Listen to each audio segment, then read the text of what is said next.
Hello and welcome to This Nintendo Life episode 104.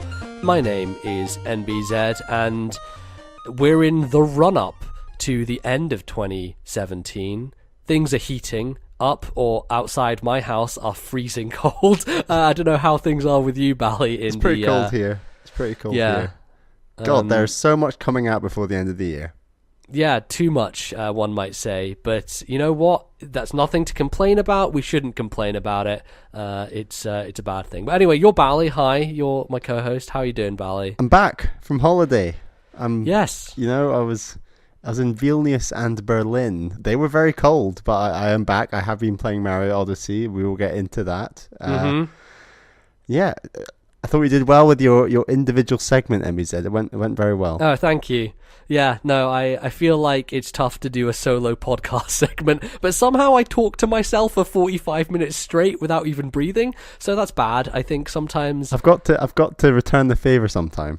Yeah, I would be thrilled to listen to that, Bally, I have to say. It intrigues me greatly. I will say I have a distinct advantage having talked to myself for like 7 years on YouTube myself. So I think that probably helps. I've got to start somewhere. I know. We'll get there at some point. But before we get there, we have a big announcement to make regarding the podcast, because, Bally, we finally have just followed in the footsteps of literally every content creator on the internet. We gave in and we made a Patreon. So yeah, you can find it, patreon.com/ThisNintendoLife, and we are basically saying, hey, if you like the show, it would be great for you to support us, and we can put stuff back in. We can be able to get games that would otherwise not be able to, and eventually be able to go to events in the Americas, all the big PAXs and all that stuff, which would be great if you could help us fund stuff like that, and that's essentially the pitch. You can go to our page and find a bunch of perks. We are planning podcasts as well, Bally, bonus podcasts, if you want to tell people about that. Right, exactly. So we're launching 2 new podcasts. The first will be TNL Ranks. So this will be a Patreon exclusive podcast where we are going to be ranking video game related things. So this is going to be anything from, I don't know, favorite bosses to 2D platformers. And, you know, we thought we'd do a whole separate podcast just focusing on lists, essentially. So that's one of the tiers. And then our other podcast that we're also going to launch is TNL Takes. So this is going to be non-video game, non-Nintendo. This is sort of where we're going to talk about everything from TV, video. I was going to say video games. That's not what we're going to talk about. TV, films, music, maybe some politics, and, you know, a bit of geography and talking about the world around us, maybe. I don't know. These are all so many ideas building and bubbling for these 2 new shows, but those are our first targets that we want to get to, and those are each going to come out 6 times a year. So each month it's going to rotate from one of the shows to the other, and that's how it's going to work. Yeah, it's a good way to get more stuff from us if you want more stuff from us, and then on the other end you'll be supporting the show, which is great because we take a lot of free time out of our schedule to do this, and it's good to be compensated. So that would be helpful, and hope you will all be able to help us out with that if you so feel inclined. And you can find links to that on the top of our Twitter. It will be pinned at the top there at TNL Podcast. But also just go to patreon.com/ThisNintendoLife and you should be able to find us anyway. Anyway, with that out of the way, let's move on to the rest of the show. Bally, what have we got coming up today? We are going to talk about what we have been playing in the first segment. Then our second segment will be emails. And our third segment, I think the time has come already. And that's, of course, the Super Mario Odyssey Spoilercast. We're going to spoil everything in the game. We've both beaten the main game. We've not 100%ed it yet, but we're going to talk about everything that we've seen and done. And boy, there's a lot to say in that segment. So it's weird to say having a spoiler cast for a Mario game, because ordinarily you'd think, I don't know if there's really anything to spoil. There's things you can spoil in Mario Odyssey for sure. So we'll discuss that. But for now, we are going to talk about Mario Odyssey. Yeah, and speaking of which, Bally, it means that you've beaten the game if we're doing a spoiler cast on it. So yeah. I beat the game. These are going to be spoiler-free thoughts. You gave some spoiler-free thoughts last time, MBZ. I did, yeah.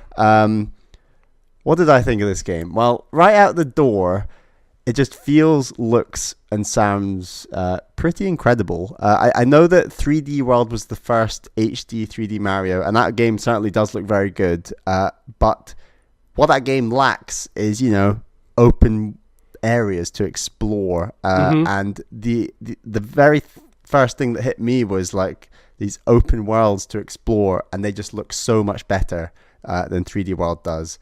I think that the game, pacing wise, feels great, to be honest. I mean, I found myself at the start wanting to clear out an entire kingdom before moving on, but actually I think the best way to play this game is to just broadly mainline the game, but just be open to exploring off the beaten path often. I wouldn't say necessarily mainline it 100%, because then you don't get what you want out of those areas, because there's a lot of stuff that is kind of surface level and very easy to find and fun to find. And so what I ended up doing was kind of spending maybe, a brief bit of time exploring, just seeing the general layout of everywhere, like trying to go to each part of the kingdom and just on a surface level find everything, and then be like, okay, I'll move on and come back later.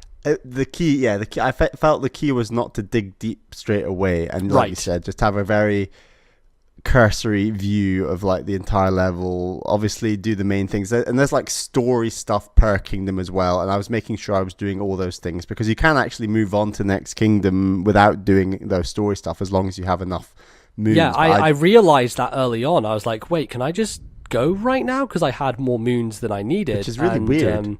It is strange. I don't know how it like breaks the game or if it does, but the interesting thing I find is that a lot of aspects of this game seem custom built for speedrunners to enjoy. I was actually watching a video earlier today where someone was saying that essentially every challenge in this game, platforming wise, is built around the notion that you can get to it by just using Mario's hat and platforming skills. So like, one of the early areas in Tostarena when you go to the pyramid, and there's a bullet bill over a canyon, and you can essentially jump across and use hat jumps to get over that bit without having to possess a bullet bill at any point.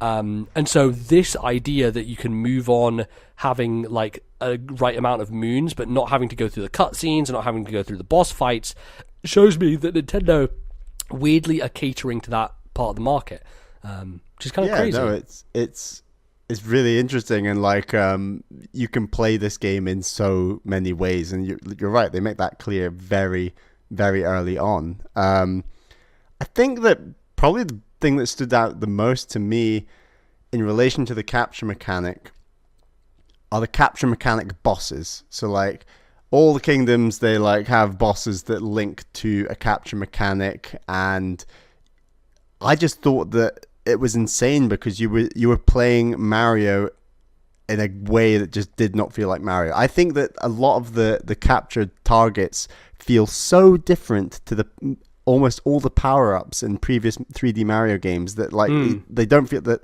I mean, they're not power-ups anymore. You're actually capturing something, right? Because fundamentally, power-ups just change what Mario can do, as opposed to this is just like moving and interacting in a completely wildly different way. Exactly, and that's in my view, the best thing about this game is you are playing 3D Mario in a completely different way. I don't want to go into all the capture targets, and I'll do that in the spoiler segment, but just some of those boss fights, you were like, wow, I cannot believe I just did that, and it felt so non-Mario, non-anything I've done in a Mario game before, and like I loved it. Like I absolutely loved it, and I liked how everyone surprised me. It wasn't like, oh, I've captured this thing, I know what the boss fight will be like. It's like every time that I knew there was a boss fight coming that would relate to the captured target I was possessing, I could never predict what the boss would look like, or necessarily all the time what I would actually be doing. And that was just the most pleasant surprise every single kingdom. And those bosses are so consistently good that it really shocked me, to be honest, because a lot of 3D Mario bosses, they feel often 3D EAD Tokyo in the past have repeated bosses plenty, and there's an element of that in this game. I won't go into detail. For sure, yeah. But a lot of bosses in previous 3D Marios feel very run-of-the-mill, and it's like, all right, I've done this before, it was cool the first time, but this time they've not really evolved it, and you can often guess what you're going to be doing, and just a lot of the bosses in this game are just so strong, and combined with stuff like the HD rumble, they feel so good to like beat up, and I can't get over how good the game feels, from everything from the music to the way it looks to the way it handles to the HD rumble and the synergy that all those have together. Like, this game is just so smooth, and like there are flaws here and there. Like, we were talking about a few of the levels that, like, for example, everyone's seen in trailers and everything, I don't think this is a spoiler, like when you become 2D Mario and you have a number of 2D levels, you're essentially controlling for the first time 2D Mario with an analog stick that just does not feel right. It's absolutely the worst part of the game in terms of how it feels, because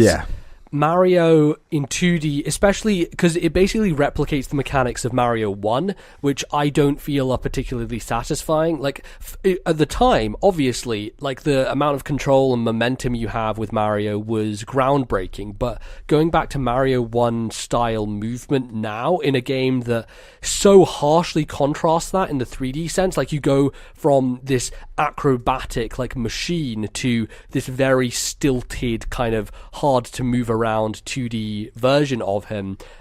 It's pretty stark when you jump into those segments. So the one thing I do wish they'd done is just allowed you to use the D-pad as an option in order to move that stuff, because with an analog stick it just feels awkward and weird a lot of the time. Yeah, it's a bit strange, and yeah, like I said, if they just let you use the D-pad, or at least if there's no D-pad, but at least the buttons on the Joy-Con. But yeah, it does feel weird. I think overall it did surprise me a little how fast you can beat this game. Like, I beat it in maybe 13 to 15 hours, and that's pretty fast. I'm obviously I still have absolutely tons to do, and I don't think it's any negative against the game how short that main game is. I think there's a pace to it that feels really, really good. It's kind of been a hallmark recently with Mario games that finishing the game isn't really finishing the game. Like, for me, something like Super Mario 3D Land, the first time through is just like, this is a very breezy, like, very quick thing to run and enjoy. But the challenge and the real satisfying platforming doesn't come until after the credits, and that's where, like, quote unquote, the real game begins. But it is true, and it is true for a lot of EAD Tokyo games where the real game begins after the credits roll. And that's interesting, because for me, I usually put games down as soon as the credits have rolled, and Mario games have been the counteractive kind of situation in that sense for me.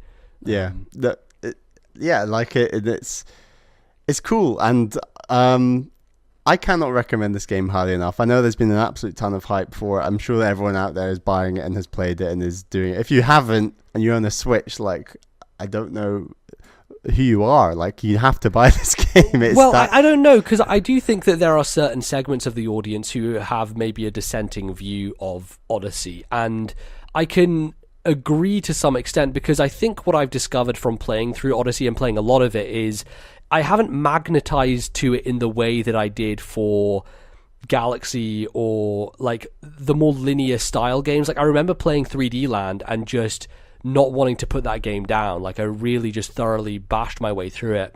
And with Odyssey, I've really loved it. I think it is an absolutely fantastic game, but it's kind of put into stark contrast in my mind that I prefer the more Galaxy style, where it is more of a platforming focus and less of a kind of exploratory wandering around thing. Because there is a sense of burnout in some of those levels, and maybe it's because of the way I was bashing my head against some stuff and trying to 100% no matter what, and I am going to do that, but like, I think there's a certain way to play this game that maybe avoids some of that. But yeah, I think it's hard to like rank things right now, but I do think that maybe Galaxy 2 is a superior game in my mind, despite the fact that there's amazing stuff here. I fall more into the linear camp than I do the exploration open stuff. Yeah, and like I think that I might be actually siding with you, and not to say that Galaxy's linear in comparison. Like 3D World and 3D Land are obviously far more linear than Galaxy, but this and 3D Galaxy... Land and 3D World are just kind of different feeling games. The way that Mario moves and the way that the fact that he has the small and big and he doesn't have and like got a the sprint live button, system. You're right, exactly. It's different. That's just one thing. Like getting rid of the life system, that's absolute amazing thing this game does. I'm really happy it's so about good. that. It's amazing. I think that I agree. I think I might side more with something like Galaxy 2. I think it did, and even maybe Galaxy 1. I think those games had a huge impact on me, perhaps more than this game, especially on that sort of first run through, that first play.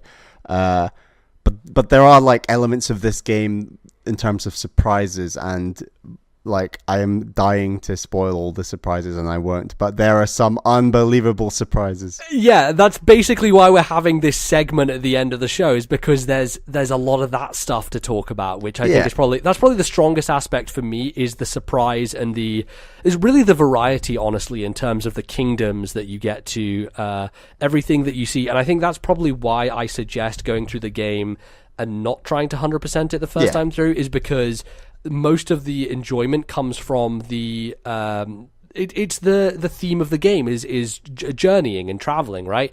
And is exploring places. And so going from place to place within a relatively fast sequence of events makes the game stronger, from my perspective.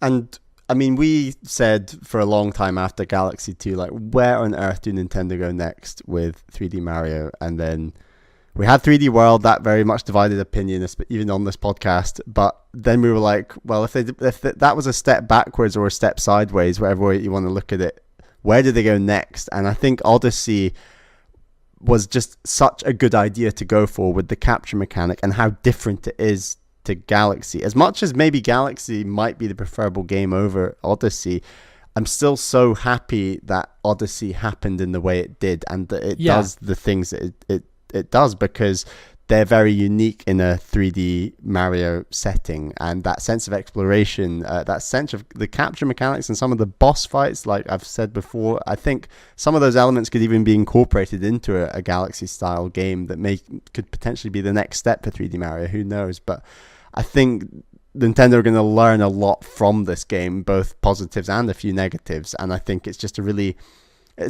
healthy game for the industry, like what they've done with Mario Odyssey, because, you know, there's so few 3D platformers that come out generally. I mean, this year's been a bit of an exception, actually. There's been a handful, but some better than others, but sure. Yeah, some are much better than others, and I know Sonic Forces is out at the moment, for example. But this game is a fantastic 3D platformer, and I think we could all like appreciate it, even if it has a few flaws. And I think I'm going to stop there, because I'm going to just go ham in the spoiler cast at the end, because I think, and that's what's interesting about this game, is that I don't think you could really do a spoiler cast for many other 3D Marios in quite the same way. And it's such an important part of this game, and the sense of spoiling those things later. So anyway, I'll be quiet for now. MBZ, I know that you've been playing an absolute ton of like slightly smaller games. Let me know. So essentially what I did was, I was like, okay, I can reach out to some developers and be like, hey, we have a podcast and people listen to it, and I think that they like what we say, so maybe we should do review codes and talk about some games on this podcast from Switch indie developers, because there's a huge amount of support right now on that system, and there's a lot of people buying games, and I think it would be good for us to be able to cover some of that stuff, right? So I reached out to a few people, and I have 4 games that I'm going to talk about on the show today, one of which is embargoed to the time this podcast goes up, so I need to remember to myself to make sure to upload this podcast at that particular moment, because otherwise they'll probably get angry at me anyway, because I'm going to rip their game to shreds. But let's start then with I don't know. So the 4 games I've been playing are Yono and the Celestial Elephants, Ittle Dew 2, Rime, and Earth Atlantis is the final one. So maybe let's start with Earth Atlantis, actually, because it's one of the simpler, kind of easier to get into games. And so this was shown at a Nintendo Direct a while ago. I think it was the Indie Showcase, actually.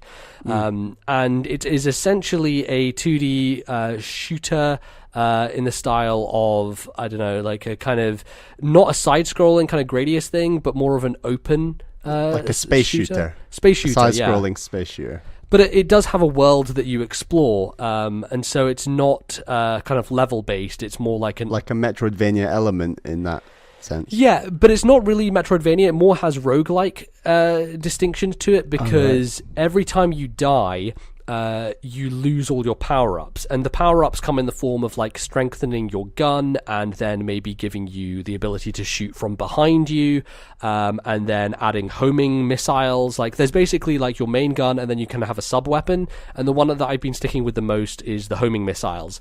And so you're basically killing enemies in order for them to drop power-ups, and then once you've built up enough power-ups, you go to the point on the map where the boss is, and you fight the boss. And so once you've beaten a boss, it disappears, basically, and you can move on to the next one and keep going. And that's kind of the structure of the game. And I've beaten a good amount of bosses. I've not played a huge amount of the game so far, but it's pretty cool. I think it's a very simple game to get into, because it is essentially two buttons. One of them is to shoot, and one of them is to turn your ship.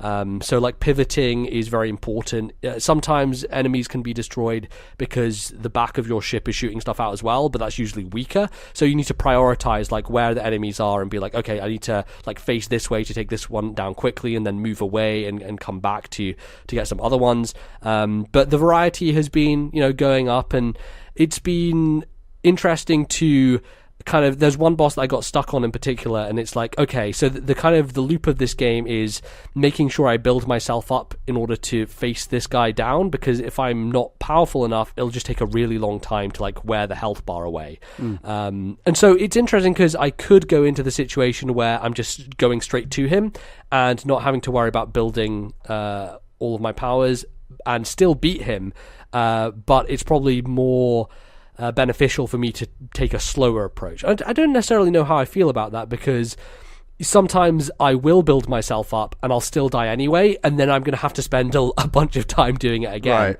Right. So there is maybe somewhat of a balance there that's harder to strike.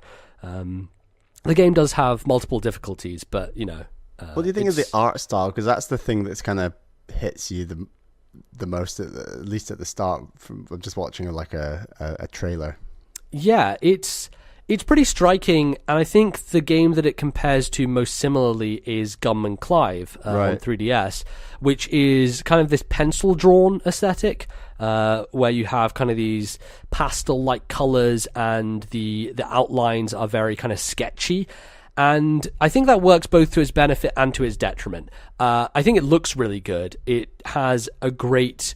it seems like the world it's set in is sort of a drowned New York, because I did pass by like the Statue of Liberty, so it looks like it's kind of this far-flung future where I don't know, it reminds me of a book that I read that I can't remember now for English, but it's the sense that the drowned world, I think it is, where the entire of humanity has been it's post-apocalyptic because the entire world has been submerged, and so I think it works for that kind of almost literary idea where this kind of concept has been put in novels such as The Drowned World, and so the kind of sketchbook aesthetic works from that angle, but also the idea that there are some kind of girders and things in the environment that seem like you should be able to go past them, but then they're blocking you.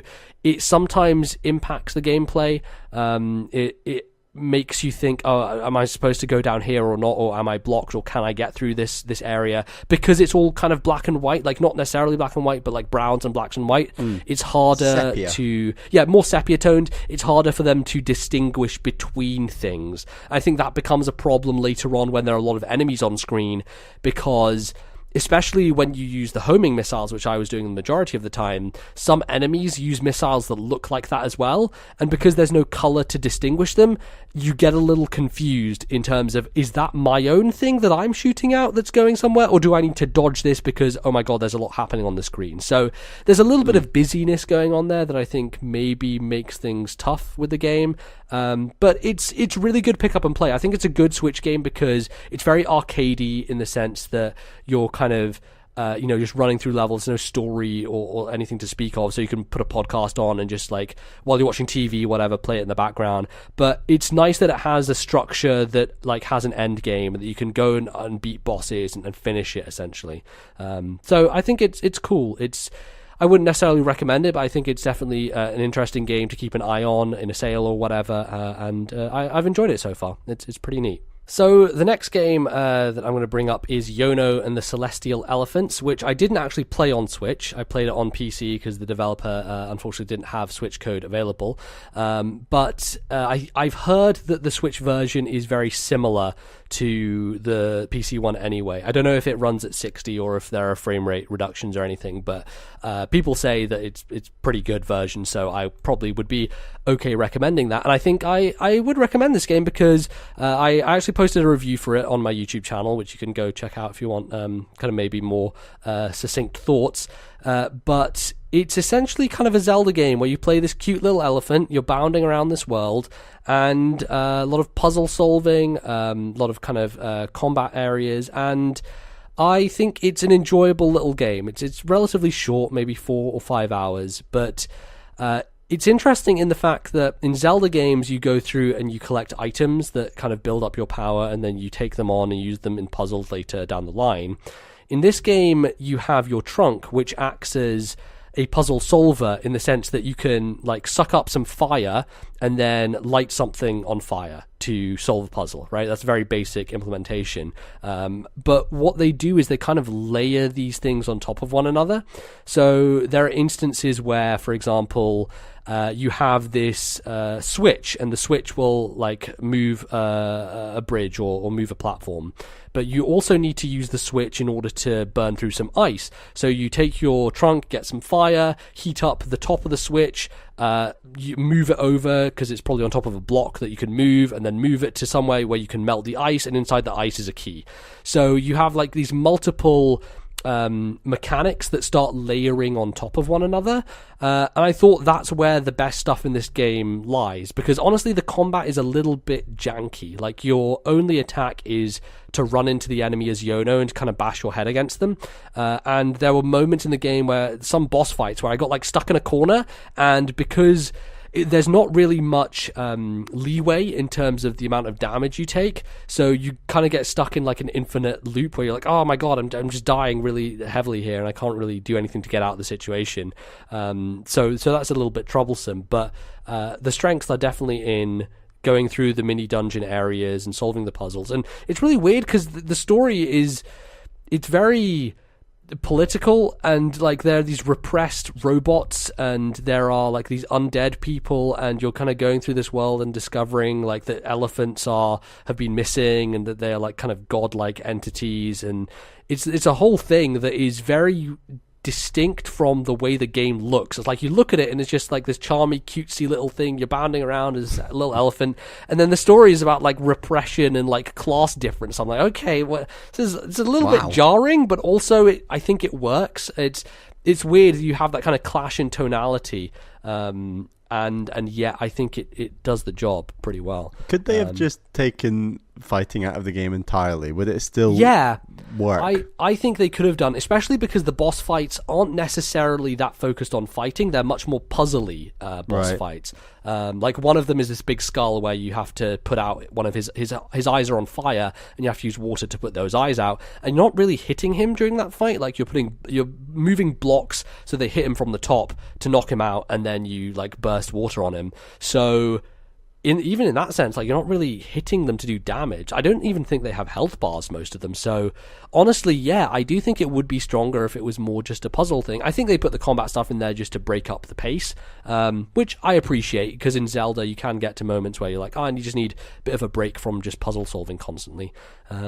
but I enjoyed it. I think it's a very neat game, and it's definitely one that is worth picking up on the Switch eShop. I think I can recommend that. Nice. I might try and play this.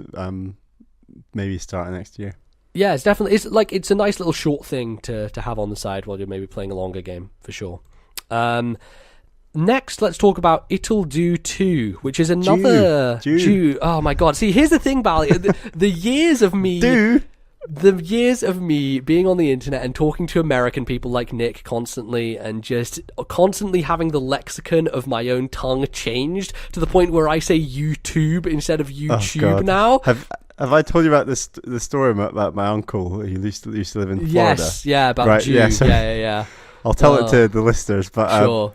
Well, he was Jewish, and then whenever I'd go visit him in Orlando in Florida, and he'd always buy Mountain Dew, and then I'd say "Oh, Uncle, can I have some Mountain Dew?" And he'd be like, "What? Mountain Dew?" Because obviously Americans say Dew, not Dew. Yes, so he exactly. thought this was very funny that I called it Mountain Dew. Yes. Anyway. That happens constantly, and it's the thing. My sister ribs me constantly about that I say YouTube and I say all these things because my lexicon has just been murdered by. I just blame Nick for everything, basically. Anyway, so this game is another Zelda game. It's weird, all these kind of Zelda style games coming out on the Switch. And there's not many of them out there, No. This is quite a surprise. Yeah, and I've been playing quite a bit of this game. I haven't finished it yet. I'm actually not sure I am going to finish it because it's gotten a little bit too punishing and hard for my taste near the end game. But it's really cool because I haven't felt that a kind of top-down Zelda-style game has played this fluidly since Link Between Worlds. And I think that's probably because the 60 frames per second helps a huge amount. On the Switch screen, it looks absolutely gorgeous, really sharp, very, very vibrant, and there are even kind of portraits for the characters when they're doing dialogue stuff that pops up, and that is very kind of crayon-y, very very thick lines, very it's standout-ish, and so I really like the look of the game. It's interesting because the aesthetic is very much built around kind of a child island where the dungeons are a pillow fort and a beach that's made out of sweets and stuff like that. It's taking these very kind of play-like aesthetics and adapting them to Zelda dungeons. And so that even extends to when you get pieces of heart. They're not pieces of heart, they're called crayons, because you kind of color in the extra piece of heart on the top of the screen, which is a really neat touch. And every time they get added, they get colored in at the top. And one of those things that I like is that instead of collecting 4 pieces and then getting a full heart, you just get a quarter at a time. So every time you get a thing, you actually benefit from it. You get an extra quarter of a heart, which is really neat. I think that's something that Zelda could maybe do in the future to improve sometimes the grind. Twilight Princess especially, with 5 heart pieces every time you have to get one, gets a little bit tedious. But there's a lot of cool things in this game that it does to kind of smooth out the process of the Zelda experience. Every time you're before a boss, there's kind of a save point where you refill your entire health. Every time that you are in a dungeon and you've activated or opened a door, it just instantly stays open even if you die straight after. It saves that state essentially. And so it's very fluid to kind of run through these areas. And I was really breezing my way through the game for the first 4 dungeons or so and really loving it, really enjoying myself, just having a fun time. The puzzles revolve around kind of 4 different items that you get across the course of the game, your sword, and then you have a beam that shoots projectiles out. You have ice wand that creates blocks, and you're basically using all these different elements in conjunction with one another to solve puzzles. So at any point in the game, it's similar to Link Between Worlds, where you can kind of do things in any order you want, but you're kind of limited by how difficult the enemies are, because sometimes they are punishing in a way that is not particularly fun. I think that's kind of where the game falls down, is eventually after, because I was really enjoying the pace of it and it was going well, and then these last couple of dungeons I've just been man, they really pile on enemies, they really cut down your health disappears in an instant. It's really difficult to kind of dodge out the way. I think the dodge move is a little bit laggy in terms of when you dodge, you have invincibility frames, so you can avoid some stuff, but also it's you can't repeat it very quickly after you've done it, so you get stuck in situations where you're getting hit a lot. Similar to Yono, actually, where when you take damage, there's not a lot of invincibility frames, and so you can kind of get pounded into the ground really fast. And so later on, that really becomes a problem. And there's other stuff where the puzzle design gets a little bit finicky because as you have 360 movement, you're not able to like position yourself well for some really precision-based puzzle. So like there was one thing where I had to hit these 3 different parts of the room, and I set down dynamite, and I had to use my wand to hit a projectile, and then I had to run around a corner to hit another thing. And this all had to be done within like 2 seconds of each other, like a very, very tight time window. And it was really difficult to pull off because every time I would try and do the projectile, I wouldn't be facing the exact right direction, so it would go off at an angle and not hit where I wanted it to. And you can control it with the D-pad, but it feels much more fluid when you're using the analog stick. So it was a bit of a weird compromise going on there. And the map is a little bit difficult to read. Like when you zoom in on it, it doesn't really give you full movement. It's just zoom in, zoom out, and sometimes you can't see where you need to go. So there are definitely issues and problems, but I have really enjoyed it so far. And the difficulty spikes are something that's going to vary from person to person. Maybe it's because I'm mainlining and I'm not going out of my way to get hearts and get things like upgrades, which will help me out. But I think it's cool, and it's definitely. It feels great when you're just running around. As the Beast cars say, the running around in this game is real good. It's good running around. And, you know, that it looks fantastic. So I think that's one that your mileage will probably vary on whether you are as kind of put off by that difficulty stuff as I am. But if it's something that you're into, I think that this is kind of the contrast to Yono, where Yono is like the more like fun run through, not have much trouble, whereas this is the more hardcore, like really tough bosses, like learning patterns style of thing. Right. So depending on what person you are, you might like one over the other, and I think they both have good things about them, so it's worth checking them both out at some point. Nice. And then the last game, which is why this podcast is going up at a particular time because it is embargoed, is Rime on Nintendo Switch. So this came out a little while ago on Steam, right? It did. I think it came out this year, actually. It's out on PS4 and on Steam. And Rime is a game that I've been interested in for a long time when they revealed it at Sony's conference. I think it might have been Gamescom or something many years ago. It had some development trouble. Sony dropped it. It was then picked up by someone else. It was published. It's by Tequila Works. And the game is essentially a kind of eco Shadow of the Colossus style thing, where you're this young boy running around this very beautiful world, doing puzzles, like solving problems, and not really interacting on a narrative basis with dialogue or anything. It's very much the world tells the story, like a journey, like an eco in Shadow of the Colossus, essentially. And it looks right up my alley because it was the kind of thing where it's this bright Wind Waker style mixed with the kind of eco aesthetic, and I was very excited to jump into it. And so let me tell you about the first thing that happened when I played this game, Bally. I was sitting in bed, booted up my Switch, and the game starts. And I'm like, am I tired? Because this screen is blurry. I'm like, is this because like I'm almost falling asleep and my eyes are not working? Oh, God. So I'm like, what's going on here? So I go to the TV and I put it in the TV, and on the TV it's crisp and clear and it looks okay. I'm like, what? And I pick up the Switch again. I'm like, this game is so blurry. Why is it so blurry? It's like someone rubbed Vaseline on the screen. And I was just like, is the resolution so low on this game in handheld mode that it looks like a blurry mess?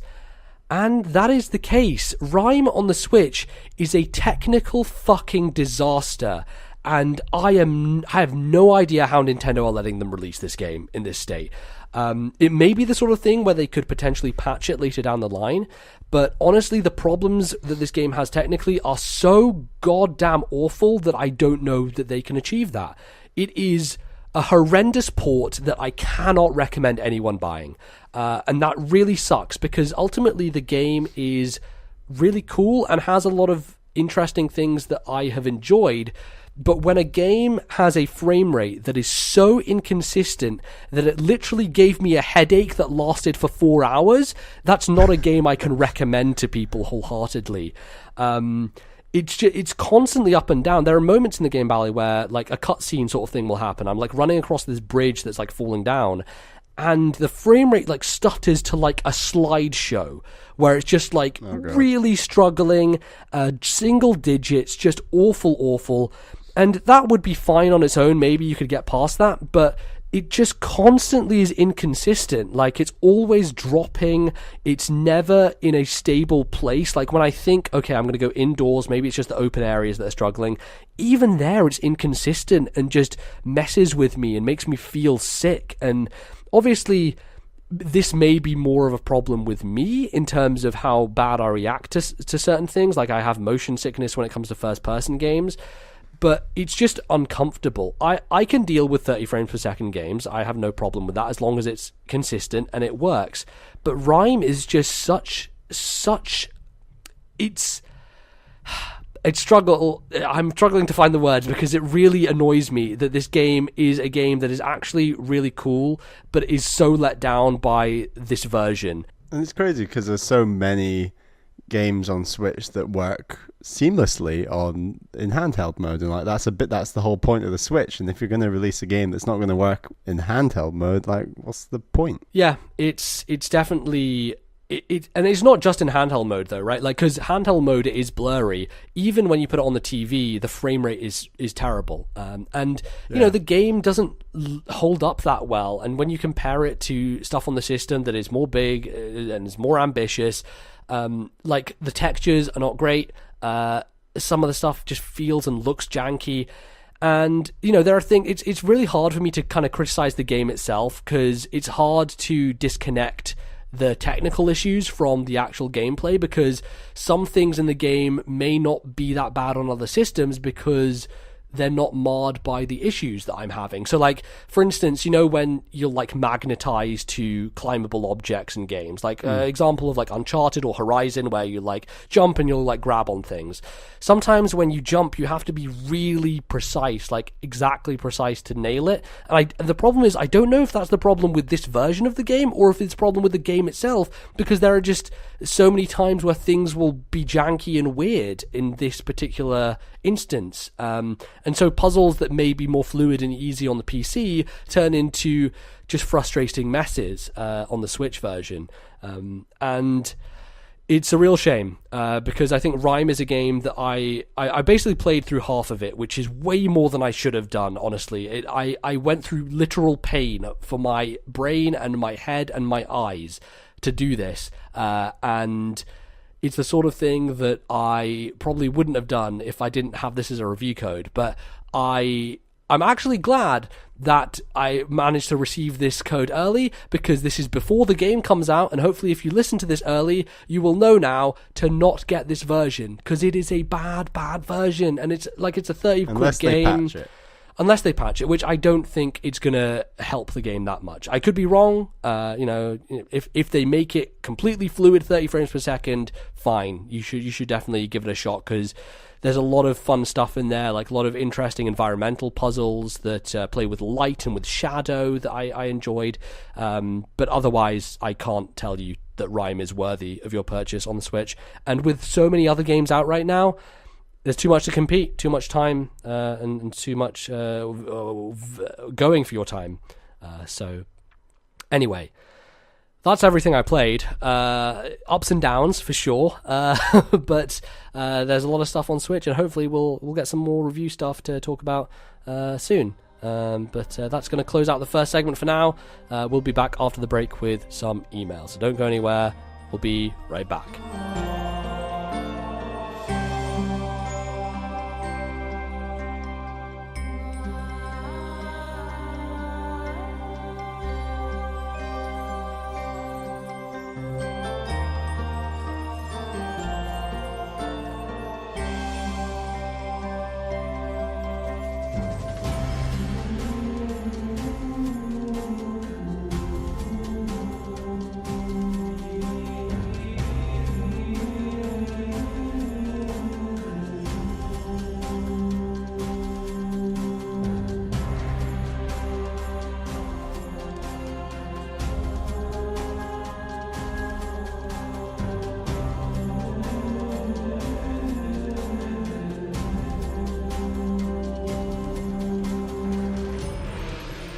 Hello everyone and welcome back to the show. It is time for the second segment, and that means it's time for your emails. We put out the call last time and we got a pretty good result, so we really appreciate that. Thank you for sending in your emails and also posting on the Discord server, which of course is the link is attached to our Twitter account at TNL Podcast. Hit that link, join our Discord server, and we've got a little thread where you can post questions. And of course, our email address is ThisNintendoLife@gmail.com. That is ThisNintendoLife@gmail.com. We always need more. There's a lot of news floating around at the moment, so definitely send us in something about that. We'd really appreciate it. So, our first email this week is actually from the Discord server. And that is from a Cerberus who's from Durham in the UK. He says, "Hi Broodles, with heavy hearts we must admit to ourselves that the Miiverse is finally gone. Do you think that the end of the Miiverse, coupled with the fact that Miis are barely a part of the Switch, means we are finally done with Miis and the two eyes era in general? RIP TV, a button on the gamepad that literally never did anything in Europe. I mean, Nintendo did manage to restrain themselves from calling it the Switch." Yeah, that's thinking. Is this a mistake on Nintendo's part? I'd argue that Mii's are Nintendo's second strongest brand after Mario. My mum doesn't know that Link isn't Zelda, that Samus is a girl, or any Pokemon other than Pikachu, but she darn well knows what a Mii is, and I don't think that this is too uncommon. Was Wii U such a catastrophic disaster that Nintendo had to distance themselves from Mii's too? On a similar vein, this week saw the first non-game app added to the eShop in Hulu. Have the floodgates been opened? Do you expect a lot more of similar type apps to be added, and will Nintendo move to marketing the Switch as more of a tablet, or will they stick to their guns as a gaming first and very little else device? What apps do you expect? What apps do you want? Do you think we will get an internet browser on the Switch? One can only dream. Thank you again for all the work you guys put in. MEZ, you've been killing it on your YouTube channel recently. And yeah, Service, I would echo that, MEZ. Your YouTube channel is killing it. Thank you very much. I appreciate that. I'm trying some different stuff there, trying to do some more analysis-y breakdown videos, which takes a lot of editing time, I'll tell you. Talking to Bally about that, I'm like, it's a lot of... You think, like, for a video that you're going to talk about a few games, and then you have to get footage for, like, a million different things. It definitely takes its time. But I've been enjoying that, and it's been good. So let's then talk about the Miis, Bally, and the Miiverse being dead, which we kind of already touched on it, I think, before when it got announced that Miiverse was being shut down. But I don't know, it's really weird going to that website now and seeing the thank you message, it's very cool actually. It's like a collage made out of Miiverse posts. I watched the Giant Bomb sort of live stream earlier today on it actually. Oh, nice. They featured that collage you've mentioned. Yeah, the Miiverse was a weird place, man. Especially on that Giant Bomb stream, watching some of the posts that they were going through and stuff that people were doing, and you could really see the abandonment of any kind of moderation because it's dying. So there's a lot of stuff that should have been taken off there that was still there. Yeah. But yeah, does this signal a wider change within Nintendo? Do you think that they are done with Mii's, Bally? I think they are probably, and I think that while the service says that Mii's he thinks are Nintendo's second biggest, most recognizable franchise or IP, I don't think that's the case anymore. Really, I think they've definitely faded away. And I think there's plenty of people in the mainstream public that used to know what a Mii was, but now probably don't. That's just... Or maybe they just conflate it with the general idea of an avatar that exists everywhere, in mobile games and everywhere. Yeah, and I certainly agree that Mario's probably number one, and then you're right, Pikachu, maybe Pikachu's bigger than Mario, to be honest. At one point he was, for sure. Yeah. Maybe not now, but in the 90s. Yeah, definitely Link, Zelda, Metroid, Samus, that's all a bit down the line. So yeah, I think that Nintendo just, the Mii and what that embodied was all about Wii Sport 3, but I think that the era of those games in a sense is over, and we saw 1-2 Switch earlier this year, which I was just about to bring that up. Yeah, I think that signals more than anything that they're moving away from the Miis, is the fact that they put out this party game that seems custom built for that kind of character to be just slotted straight into it, And yeah, it's just real humans instead, which is funny because it's similar to kind of their marketing campaign behind the Switch initially was like, hey, there are young people like carrying this thing around and being cool. And then 1-2-Switch is all about, hey, it's young people goofing off and playing party games. You know? Exactly. And it feels like they are very hidden and buried in the Switch. And I think they will just fade away like the Miis entirely.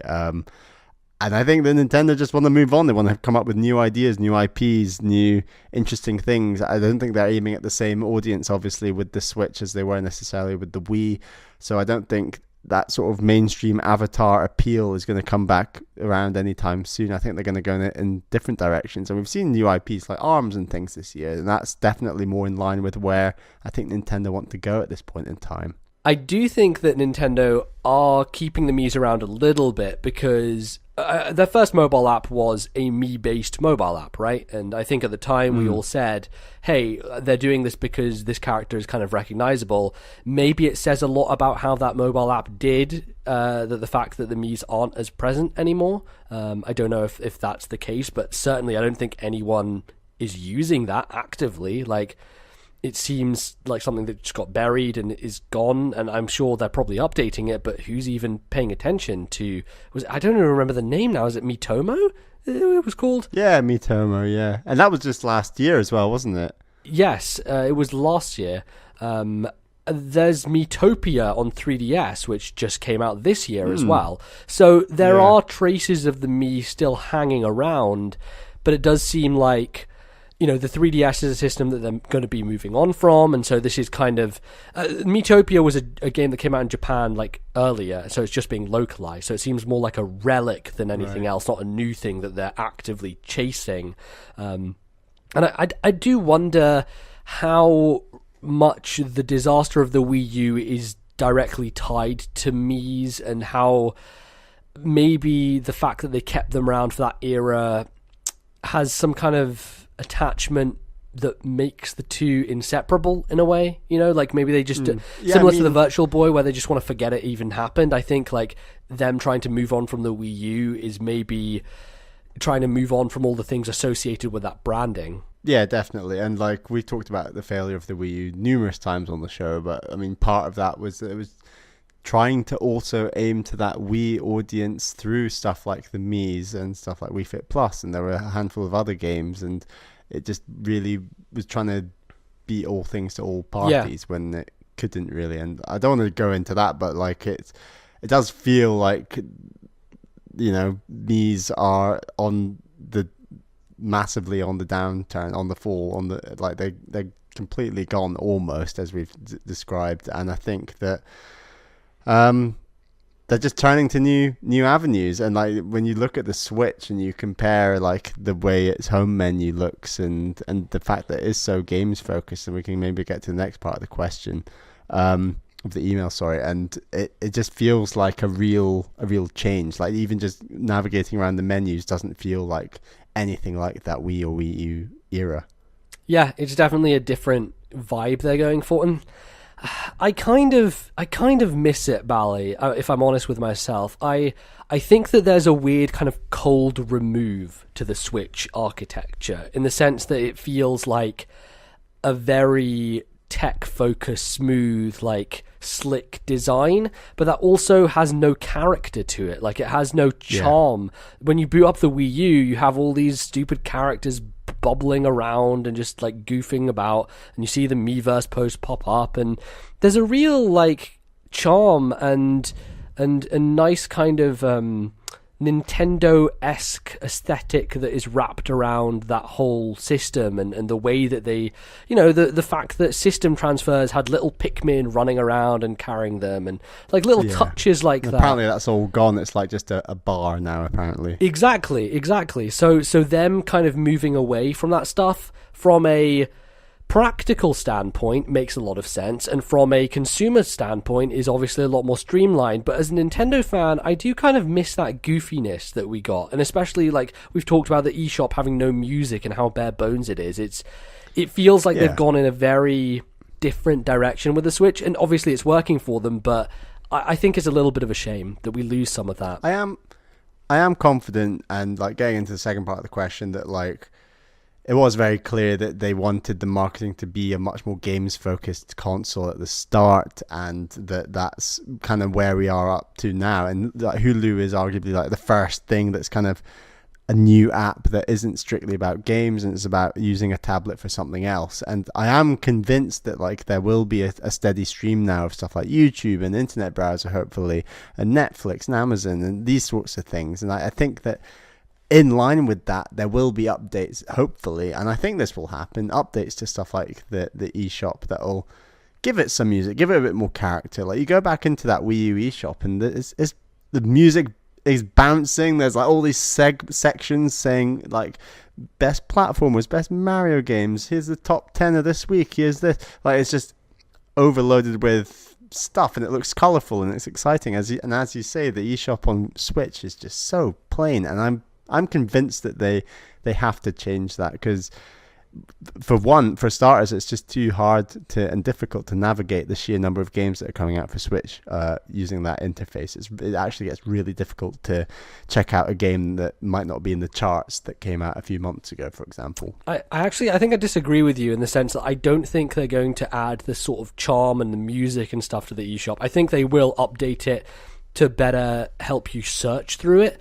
But I do think that, like, as we've been discussing the fact they're leaving Miis behind, it really feels like they're leaving that part of the company behind when it comes to just the way they have built this system. We want updates to the menu and the OS, but I'm not sure they're going to come in the way that we want them to. I think. Don't think there'll be any like backgrounds and like downloadable. I think themes are a possibility, if only because that's something they can monetize. To be cynical about it. But aside from that stuff, like, I just don't think that we're going to get the weird Nintendo that we like from the Wii and Wii U era. I just think they're kind of leaving that behind, sad as that is. But, the Switch eShop needs functionality. It doesn't necessarily need the charm. I think I just like that. And as a thing that's not a necessity, but, an extra, it's probably not a priority for them. Their priority is probably making it more functional than anything else. But do you think that the floodgates have been opened? It was interesting because I was just listening to an episode of Nintendo Voice Chat where they had a guest on who's Julian Egbrecht, formerly of Factor 5, and also worked on some of the kind of video streaming apps for game systems, including Nintendo systems. And he was talking about how it was kind of both a political and technological reason why Nintendo didn't allow stuff like Hulu and Netflix at the launch of the Switch, because, they wanted to focus on the games, first of all, but also there was like some, stuff that prevented Netflix and Amazon and people from getting on the store. And now that that's been opened, do you expect that we're going to see everything at once, Bally? I don't see why not. I mean, if they've now finally decided that they've got like the development teams working on those apps and things, I don't see why they can't all come quite quickly.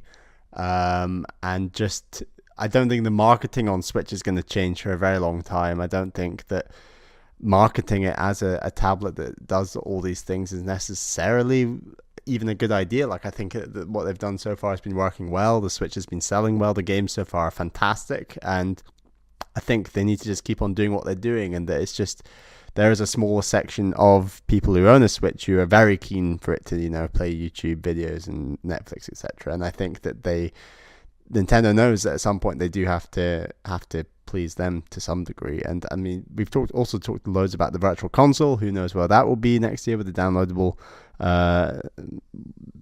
pay service that you have to pay for next year for the online. We'll see what happens there, but I think that we are finally coming to the time where they should be here, like, surely. It's surely got to happen. Yeah, I think there's definitely going to be stuff by at least January, February. We'll have most of the big ones on there. I really hope that the internet browser is there, but if we just get a YouTube app, I think I'm kind of fine with that, because as I've told you many times, Bally, like, the amount of hours I spent on my Wii U the first year was just the internet browser, because I was watching YouTube so much. It's not necessarily just the internet browser itself, it was more the YouTube side of it. So Hopefully that's a good app, because the YouTube app on Wii U I thought was awful. It was a really terrible service. And the internet browser was just so much better in so many ways. It's kind of crazy. The Wii U internet browser is probably the best internet browser on any console ever made, which is crazy. It's like one of the weird things about Wii U. But it worked, man. It was really cool. Anyway. So, yeah, our next message is from Discord. It's from Brandon, who's from Eureka, California. After playing quite a bit of Stardew Valley on Switch since it came out, it got me thinking about Animal Crossing and just how much the series is going to have to evolve for me to get back into it. I recall diving back into New Leaf when the campground update came out a bit ago, and as nice as the world of Animal Crossing is, I think it suffers from two major problems that Stardew solves handily. Number one, not enough efficient ways to make money. The stalk market is a gamble, and beetle hunting gets too repetitive after a while. Number two, not enough direction. Walking around in Animal Crossing feels relaxing but aimless for me. All that said, what do you think the next Animal Crossing game needs to add or improve to get you both interested? Thanks for your time. Well, thanks, Brandon, for writing in. I think that I am in a similar position, having played every Animal Crossing since the DS version, which there's only been 3 actually, because it was none on the Wii U, and we're kind of waiting for a major one, aside from this mobile game that's coming out. And I do feel that Animal Crossing, it kind of lacks something that Stardew and Harvest Moon have, in terms of not necessarily direction, because I do think that in many ways both series are somewhat directionless in terms of letting you do what you want, but having a bit more structure, right? Like Animal Crossing feels like it's very open and directionless, but there's not enough structure surrounding it aside from making money in order to pay off your loan. Like the end game of Animal Crossing is make enough money to pay Tom Nook, and however you do that is up to you, but that's kind of the one thing. Whereas Stardew Valley is like, okay, you've got the community center you want to build up, also you can get married to someone, also you have this entire farm that is your own to customize. Like there are multiple like major quest goals, as it were, that you can go down. Not to mention that Stardew also has some combat stuff thrown in there. It's just a lot more variety, basically. So do you think that Animal Crossing needs to implement some of that stuff, or do you think that gets away from what Animal Crossing is? It's tricky because I think Animal Crossing appeals to lots of people on lots of different levels, whereas I would associate Stardew and Harvest Moon fans as more similar to each other, perhaps, where they all agree that like we need to make money, we need to develop, we need to increase, we go down these structures, we improve this, and that sort of is the core mechanic of Stardew and Harvest Moon. And it's almost a bit like apples and oranges with these two games. I think that Animal Crossing is distinctly very different, and that it has become so successful partly because of how aimless it is at times. And like there's literally no rush whatsoever to give Tom Nook that money, and it's to the point where he builds the house before you pay him. Like it's a loan essentially. So yeah, exactly. And like you say that it's the main part of the game in Animal Crossing, and straightly speaking, you're right. But ultimately, I'm sure there's so many people who play that game just to collect furniture sets or just to make friends with the other like animals. And like for me, I see that as the most interesting part of Animal Crossing is like making friends with the other animals in town and keeping them in your town as long as possible, and then ultimately getting like their portrait that you then put in your house, and then even if they do leave after that, you keep their portrait. It's like, oh, that's nice, like a nice little thing I have to remember them. So while part of me really wants Animal Crossing to become more like sort of Harvest Moon, Stardew Valley, and implement more avenues and options in terms of things to do during the day, and not just things to do to make money, because that would be nice, but I don't think Animal Crossing is as tied to money as Harvest Moon and Stardew Valley are. I'd like more interesting things experiences to have with the other animals, and maybe collecting things that aren't to do with furniture or fish or fruit, or like collecting something separate that you can invest time in that constructively to create something different, something better. I don't know what they could do, and there's certainly plenty of ideas of what they could do from games like Stardew Valley. But for me personally, I didn't pick up New Leaf on the 3DS. So I'm in a very different camp to you, MBZ, where I'm raring to go for Animal Crossing. And on that note, where I thought the mobile game simply couldn't win for me for a number of reasons. Mainly, first of all, I don't much like playing games on my mobile phone. I've said that on the show before, and even though there's a couple of games I've really enjoyed, absolutely, I just don't. I don't enjoy the overall experience. But with an Animal Crossing mobile game, if it had been, and from the like what we've seen with the Direct and things, I think it looks like a much more full experience than I was certainly anticipating. And for me, that's actually unfortunately a negative, because I don't want to play that game and get into it and then scratch that Animal Crossing itch, because I want to leave it unscratched and wait for the Switch version, because like I burn out really fast on Animal Crossing. We said on the show before, but we sunk loads of time into Wild World. We then picked up the Wii version, City Folk, very quickly after that, and both of us really were quite flat on that, just because we were it didn't evolve enough from Wild World. It was very, very similar, and I think New Leaf actually did a good job of evolving it more, but at its core, it was still kind of the same thing. So it's tough. So I'd like it to have another jump from New Leaf and implement different economic structures, but also different collecting structures. Like add some new stuff, right? Like, I'm sick of it just being always collecting bugs, always fishing, and always picking up fossils. Like, throw something different in there. I think that because it's kind of a sacred cow and people love it so much, it feels weird to when they like strip things out and kind of change it. But look what they did to Zelda and how successful that was, because they broke free from the structures of its past and did something new and innovative. I think Animal Crossing could do well to just change up what activities you have the options of doing, and even implementing more quest structures, perhaps, to give you more direct goals if you want them. And I think it would work, because you can have those in Stardew Valley and completely ignore them if you want. Like, it doesn't hurt the game, but it also, for players who want a bit more of a directed experience, it allows you to have that framework set up. And then there's another thing that I think Stardew does very well, which is kind of event moments, like almost cutscenes that happen between characters when you've built up enough relationship with them. Right, you'll walk into, and you get those in Harvest Moon as well. Yeah, you'll walk into a situation and it'll play out a little moment that gives you more insight into their character and kind of build your relationship. It gives you maybe some dialogue choice. I think that would be an amazing thing to build into Animal Crossing.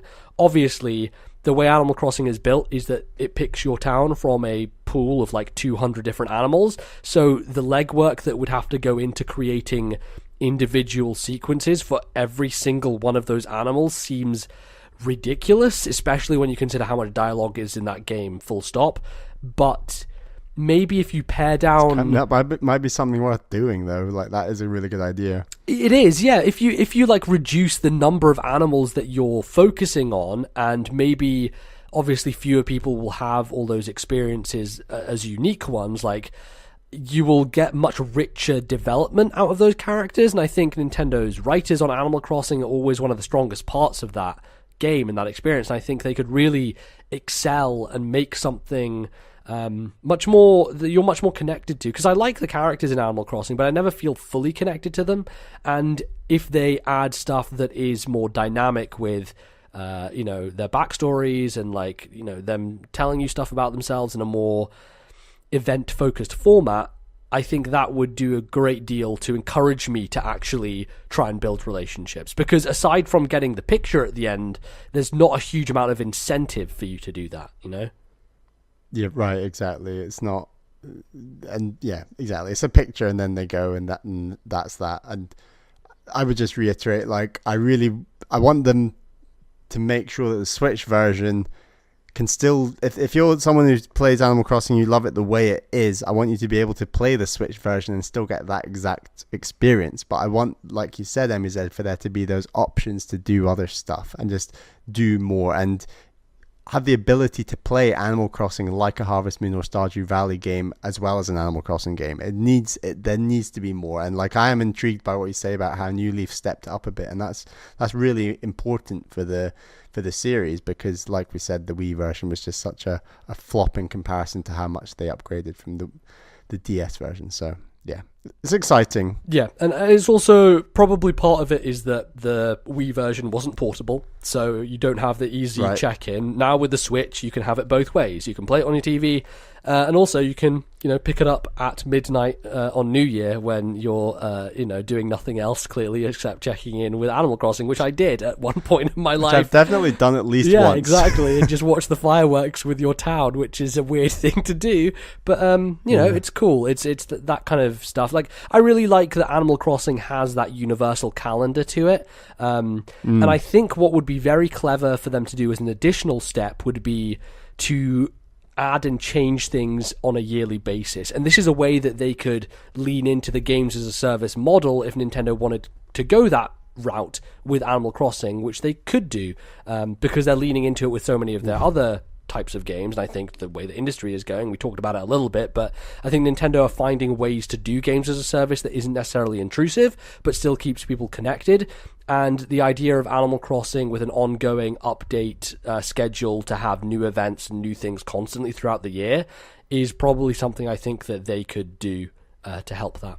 So, do you think it'll, with like the mobile version coming end of November, I think it was? Yeah. Do you think that 2018 is still potentially going to be a Switch version? Yeah. I think they might wait till 2019. No, I think it's more likely 2018, if only for the fact that the mobile version almost works as an advertisement in its own right. And if you wait too long, you can't capitalize on that.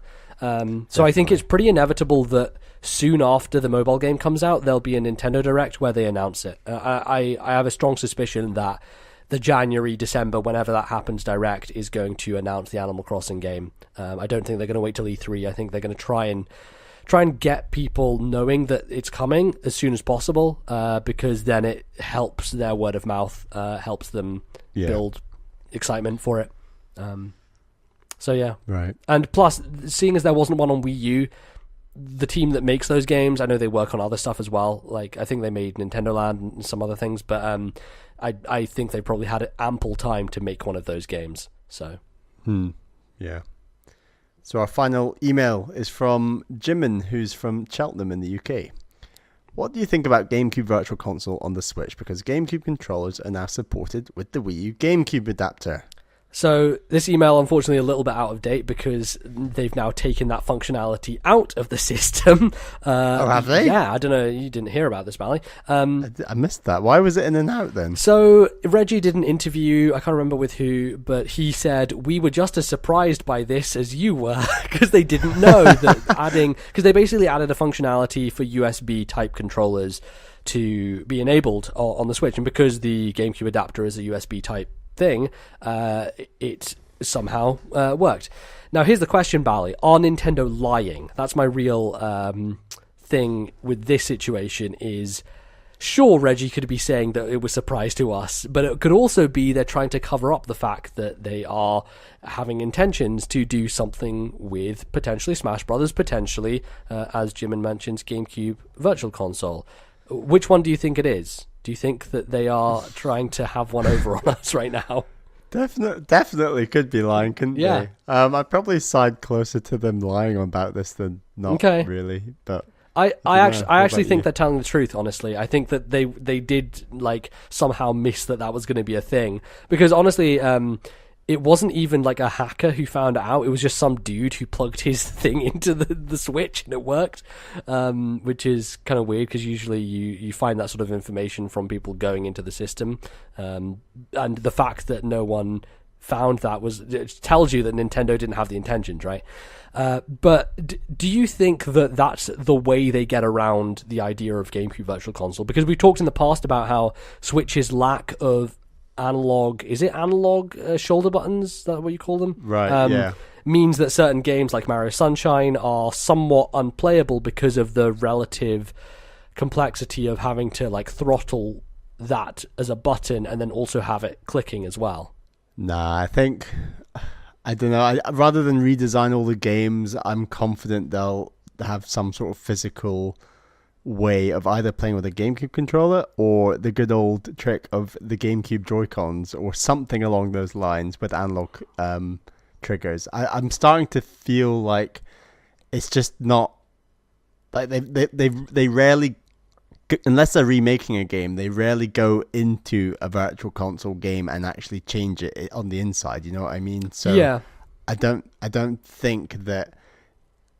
I think trying to change a game like Sunshine or Luigi's Mansion with the analog triggers is kind of those are like really core parts of the game. I don't know how you would even do it. So I think they have to go down the route of giving players the ability to either use a GameCube pad through the USB adapter or GameCube Joy-Cons. That seems really weird, right? Because in every other Nintendo console, virtual console stuff just works with the controller you have out the box. Because you have to download it from the store and it just goes on your system. Never before. Actually, I'm lying. I'm bold-faced lying, Bally, because I just remembered N64 games on Wii required a classic controller or a GameCube controller. So that's actually bullshit out of my mouth. You couldn't use the Wii remote and nunchuck to play N64 games. So maybe you're right. Maybe it is a case of they're putting out they certainly would have to keep the cost right down if it came to like GameCube Joy-Cons. Like maybe they could take out something like the HD Rumble from them or something. You know, something to just make it a bit cheaper. I don't know how. Yeah, and it's a really tough problem because the Switch otherwise is kind of set up to play every other generation of Nintendo games pretty easily. Even Wii, because of the fact that they've built motion into the Joy-Cons, playing Skyward Sword is very possible on this system. And we both were like, I remember before they'd announced NX or we knew anything about the new console, one thing that we always came back to was like how the virtual console service is something that's valuable and useful. How do they bring it forward with some of these weirder systems like the DS and the Wii, where it's much harder to emulate that stuff? And Wii U had a weird solution with DS games where they split it between the TV and the gamepad, and then sometimes the gamepad would just be split down the middle. I think the Switch could do the split down the middle thing because you can turn the screen sideways to make that easier. There's possibilities there, but with something like the GameCube, the very physical nature of those shoulder buttons means that it's pretty tough to replicate if you don't actually have that physical nature implemented into the controllers from the start. So it's tough. It's weird, and I don't know how they're going to handle it. And I'm wondering if they have a solution to this, or whether they're just going to ignore GameCube Virtual Console entirely, or who knows. And as you say, even trying to emulate some Wii U games or DS games, 3DS games on the Switch is pretty tricky stuff. Unless you obviously play games that don't use a touchscreen. So there's a lot of challenges to get around. I'm just confident that Nintendo do want to make sure that they do keep going with Virtual Console in some capacity, because Nintendo's partly all about their history and where they've been, not just where they're going, and that ability to play these classic games is a huge part of Nintendo, and was a huge part of stuff like the Wii and the 3DS and the Wii U. So they're gonna have to get around it somehow. It'll just be, I think we'll see some pretty creative solutions coming from Nintendo's end. So we just have to wait and see. Yeah, I hope so. It would be a shame if they were like, no, you have to buy this one thing that we sold for this system that emulates a thing that we unfortunately locked ourselves into because of Smash Brothers on Wii being able to use GameCube controllers. So now you can use GameCube controllers on a system literally 4 generations separated from its original usage. It's just super fucking strange. And they would 100% have to make sure that there was so much more stock of these, because remembering the situation from 2014, kind of a nightmare. Like the fact that those were so difficult to get that I never picked one up because of it, because they were just impossible to find. And imagine if like GameCube Virtual Console launched around the same time, or maybe even the same day as a new Smash Brothers game, where there is an audience for that GameCube controller, and like we needed access to the adapter. Like there would be huge demand for like that thing in conjunction with a GameCube Virtual Console. So you really need to just get it out there and probably tie it into like there's probably like some sort of box with a download code where you could buy the GameCube controller and then have download codes for a handful or one or two maybe GameCube Virtual Console games, and likewise you could tie in the adapter with a GameCube pad to like Smash Brothers for Switch. Who knows? I think there's ways around this, and it's just going to be interesting how they handle it. You know the real solution, Bally, which is more plausible than anything we've suggested here? GameCube Classic Edition, $200. Yeah. Pay up, motherfuckers. And, I mean, they are technically only 2 years away from that if they keep going at this trajectory. Yeah. So well, that's not that 2019 for GameCube Classic is not far away. No, so. it's like 15, 20 years after GameCube comes out. So, it's pretty classic by that point. So they could just go for that. And I think they will. So basically our entire conversation was useless because they're just going to take the easy you're right. option. If they go for Virtual Console next year for GameCube, it'd be absolutely mad to launch the GameCube Classic the year after. Like, we'll see. It's anything could happen. But I'm confident there will be ways to play these games. That's what I am confident of, and that's what the Classic series is all about. So we'll see. Great. Anyway, I think that's all we've got time for your emails and, of course, your posts on Discord. Thank you very much for those. The email address is thisnintendolife@gmail.com. That is thisnintendolife@gmail.com. We always need more. Keep sending them. We always need more. So many of you will be leaving us now because the next segment we're going to go spoil Mario Odyssey, and many of you will not want to be spoiled on Mario Odyssey, so you'll be leaving us. And we just wanted to say again, as we mentioned in the first segment, that we are launching our Patreon when this show comes out. We're really keen to make our first goal, so if you want to support the show, you like what we do, we'd really appreciate you to go over there and unlock that first podcast for us. We're looking, it'll all become clear if you hit the link, but we're looking to reach enough support to unlock the first podcast, which of course is our new podcast, TNL Ranks. So as soon as we reach that goal, we will get that uploaded for our hopefully new patrons. So make sure to check that out. Patreon.com/ThisNintendoLife. That's the one. It will also be linked on our Twitter, which of course is at TNL Podcast. That's at TNL Podcast. Make sure to check it out and support the show if you'd like. We'd really appreciate it. Anyway, that is all we have time for, your emails. And as I said, stay around for after the break because we are going to spoil some Mario Odyssey. See you soon.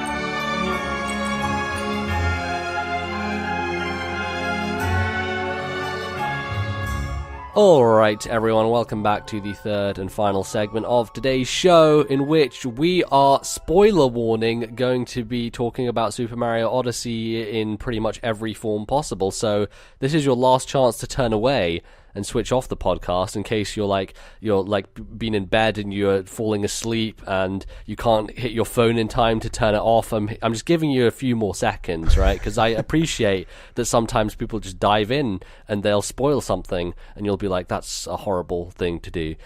So if you are like lying down right now and trying to grasp for your phone, I feel your pain. And hopefully this has given you time to turn us off, because now we're going to go into spoilers. So Bally, we've both beaten the game. We've both seen various degrees of it. I am 700 moons in, and you've done a little bit after the credits, right? Yeah, I'm only on about 240, 250, so like, right. Yeah, a little bit extra. But you have seen the new kingdoms and things that were revealed. I just want to maybe start there, because we were talking a bit about the marketing of this game and how they kind of spoiled a lot of it in terms of the variety of kingdoms available. I wasn't kind of sure how many there were gonna be. Like when I remember reading the Edge review, or not reading it, I saw like some snippets of it floating around the internet where they were saying there were 900 moons in the game, and from what I had heard, there were like 60 moons in a kingdom. So my impression was that there were going to be a lot more kingdoms when the game finally came out. The truth of the matter is that they basically double duty on the kingdoms that already exist, because they have the moon rocks that appear after the game is over, where they like add even more stuff into each world, as if there wasn't enough already, to kind of pad things out a bit. But were you disappointed by the fact that there weren't as many kingdoms, or did you think it was okay because exploring them was fun enough? I mean, I was definitely content with what there was, but I agree that the marketing kind of revealed way too many kingdoms, and there were only a handful of kingdoms that were a surprise, and I think that was a shame. Not obviously, there were tons of things within kingdoms that are obviously huge surprises. But Totally. I think there were maybe, in my mind, maximum 4 or 5 kingdoms that weren't spoiled. And that is a bit of a shame, because I thought that, post-game, there's going to be loads more kingdoms, and there's essentially like one and a couple of sort of half ones, I guess.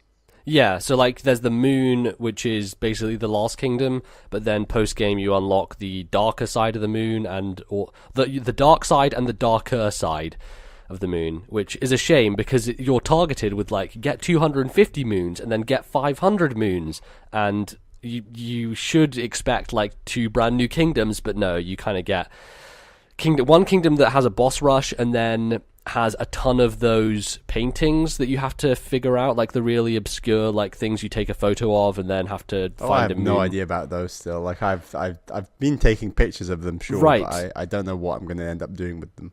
So the basic gist of them is it shows you a location, or it gives you a kind of puzzle that you have to figure out, but all of those moons are basically like hidden in the ground and they're ground poundable.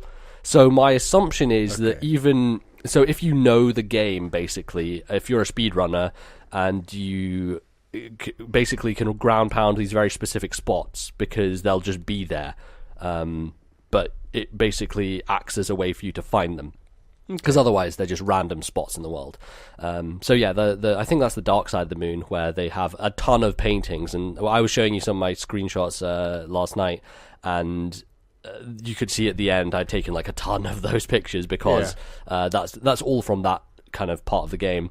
And I actually haven't been to the darker side of the moon yet, so I don't actually know what's there. I have heard that there's like the hardest level, the kind of end game level is there, but I'm not sure what that entails or what's in it. But I think that the kingdoms generally were really fun to explore and really cool, but I would have maybe liked a couple more, which was maybe one thing that they could have done better is like, that we didn't need to see that lost kingdom right before the game came out, I mean, it wasn't even that they needed more kingdoms, they just needed to market fewer kingdoms, I think. Sure. I think that I would have been a lot more positive on discovering a lot of those kingdoms had they not spoiled them.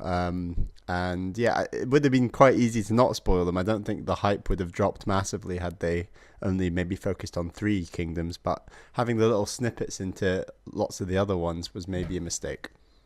Yeah, it was kind of surprising though, and we discussed this a little bit beforehand, that New Donk City was so late in the game. It's basically halfway through, and you start out and you're like in the Cap Kingdom, then you go to Cascade, and then you have the choice of like Wooded or Lake and stuff like that. So you are bouncing around to all these different places before you even get to like the main thing, the first thing that we ever saw from Super Mario Odyssey. And I think it kind of worked out, because I think one of the big parts of the game that people are talking about is the end of New Donk City, which kind of marks this halfway point in the game that's kind of this great sequence of events where you go through as 2D Mario, and you're basically playing a Donkey Kong style 2D section while the entire festival goes on in the background, and it's really clever and very cool. I think maybe some people are a little bit going over the top about it, because I really loved it, but I didn't think it was like some crazy thing, because it's not, it's not particularly difficult. It's just a fun kind of celebration run through. I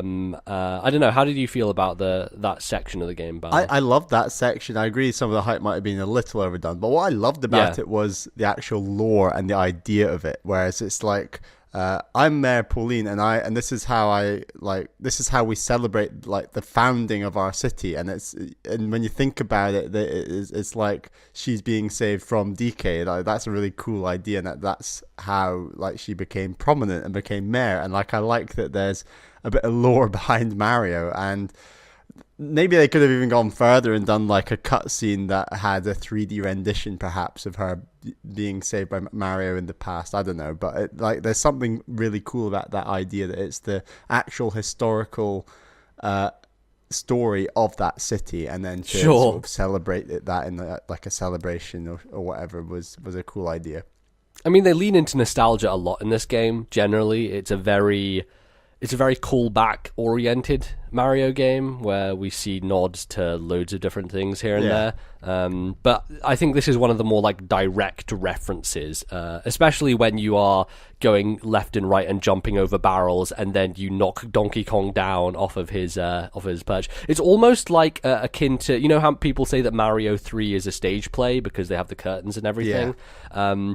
I feel like this is a similar idea where you're essentially reenacting the history of Mario, where you're kind of playing through and essentially putting on a performance. There's one thing, Bally, that you haven't seen yet that I can't spoil for you, because I'm trying to think like other things post game that you haven't quite seen that I can't spoil. Where do I go yet. To find it? You go to New Donk City. There's a line of people going into a door in New Donk City. So that's all I'll say to you. But you should. I think I know of this. Shall I just say what I think it is? Yeah, tell me what you think. Is it the first level of Mario Bros? Yes, it is. Yeah, I've seen that. I've not done it yet, but I have seen it. Right, so it's a similar idea that you are, there's this theatre of people in a cinema, essentially, and you just jump into the screen and you just play through the first level of Super Mario Brothers. Very neat. Like, those kind of touches are all over the game, and I think those are probably the most standout ones for me in terms of the 2D stuff. I think obviously the music helps a great deal in that New Donk section, because it is the main kind of Jump Up Superstar song, and like you can just like bounce around in the crowd and watch Pauline and the band. It's fun time. I enjoyed that section a lot. So then let's maybe talk about some of our favorite kingdoms overall, because there are some later ones that I was surprised by. The Bowser Kingdom I was a big fan of. I thought the look of that kingdom was great. The kind of leaning into the Japanese architecture, and it's the sort of Bowser-style kingdom we've not really seen before, because I feel like most Mario games fall into the generic when it comes to the end game, where they're like, oh, it's just a lava fire land, and I think they did a much better job of this time of theming it better. There's an element of lava fire land in one of the sub-worlds on Moon Kingdom, but they really stay clear of it by and large. Yeah, and I mean, that's like literally the last gauntlet before you face Bowser, isn't it? So yeah. I think my favorite kingdom, just in terms of like an aesthetic, is actually Cap Kingdom, like Bonneton, because it just reminds me so much of The Nightmare Before Christmas. And to anyone who has seen that film and seen like the marketing or even the trailers with that film, just the idea of like this black and white sort of village with this huge moon, and the music in that level is incredibly reminiscent of that film, and just sort of like a very Tim Burton theme. Right, exactly. It's very good. Yeah. And what's cool is that I didn't actually do much of that kingdom, because you start the game there. I'm actually running around it now, just having beaten the game and coming back to it. It's like my first kingdom that I'm going to try and complete before moving on further in the game. And I did know about this kingdom a bit because it was in trailers and things, but it's just such a cool kingdom. And like to echo what you were saying about the Bowser Kingdom, I think they did it a bit with 3D World, but I love it when Nintendo actually go for a little bit of Japanese history and they try and really nail it, because obviously they are a Japanese company. Tons of their like artists and developers know a ton about like that architecture, and it's really good when they actually really go for it. And I feel like this is the most they have ever gone for it, probably in any Nintendo game. And it's a really impressive design, just the structures. Yeah, I think it's more kind of broken up than the other kingdoms in terms of like using the electric wire to get between places. Yeah, like little islands. Yeah, so in terms of exploring it, I don't think it's as fun going back there and kind of exploring, because there's not a lot of like open space to run around in. You're kind of like jumping from place to place. But that kingdom certainly felt more in the Galaxy style of platforming, in terms of like more a linear path, I guess. So yeah, I like that one a lot, and I also think that the moon was just a great thing to cap the game off with, like the zero gravity and the way it changes up your and movement. That church is so like iconic. I love it. Like Sure. it looks so final, and it's a sort of final thing in a Mario game that you've never really seen before. Normally it's, you know, the castle or something else, or like, and obviously you do go back to Mushroom Kingdom. But it's more like a post-game thing, because I want it to be like this bonus thing and not something... Mushroom Kingdom is a victory lap more than anything else. It's not something that that is the icon of Odyssey. They really make sure that moon level is the icon, like the thing you associate with Odyssey, and the Mushroom Kingdom is less associated with Odyssey. Like it's a proper reference that they do post-game, and like I like the way that they do that. Yeah, there are some parts of the game where the zero gravity becomes a bit of an issue. Like when you go back through the boss rush on the dark side of the moon. Every time I say that, the Pink Floyd album just pops up in my head. It's because my dad's influence over the years of just Pink Floyd constantly. But they use gravity there for the boss fight, of boss rush. So you're fighting all the Broodals with gravity being weird, and trying to land on their heads while that happens is really awkward, is what I'll say. It's just, it's tough. That's probably one of my least favorite parts of the game, is that boss rush, because not only do you have the gravity, but you basically have to fight all 4 Broodals back to back in kind of harder versions of them. And then you also have to fight the super mecha Broodal at the end. Although that mecha Broodal fight is much easier, because you don't have to use the little bird that you stick into the side. Well, no, you possess Hammer Brothers instead, which are much quicker, because you can like smash at the legs with the hammers instead of like knocking the bombs back into them, it just makes the game a lot easier at the end, kind of there. So, I think one of my other favorite kingdoms was the Lake Kingdom, and I think the reason was because that's one of the few like normal kingdoms that they didn't market at all. Like they hadn't shown the inhabitants of it, and we just didn't really know about it. And I think I've seen some people complain about there being 2 kind of watery style kingdoms with the seaside and the Lake Kingdom, but I think they're very different from each other, honestly, and they stand out to me. They are, and like normally a big criticism of water worlds in Mario games is that like Mario is very awkward to swim around in. Sure. And ultimately this game, they completely remedy that with both the Cheep Cheeps possessing a Cheep Cheep, capturing a Cheep Cheep, and also the squid style like ink jet thing that you can control in the Beach Kingdom. What's it called? Seaside Kingdom. Bubblaine. So I think that makes those water kingdoms a lot more appealing to sort of wander around in and explore, because you're not like hamstrung by Mario swimming awkwardly in 3D space. Yeah, they do a few clever things actually in the Seaside Kingdom, because they have the rocket flowers as well. So they have like multiple ways for you to get around it quickly, which mitigates the problem of Mario being slower in water. So you can like either use the Cheep Cheep to like dive down and find stuff under the deep areas, or you can just skid across the surface, or even just rocket flower across the surface. It's smart that they were able to include solutions there to stop people feeling like, oh man, it's a trek across the rest of this map. And I think they do a good job generally of having the warp points as well.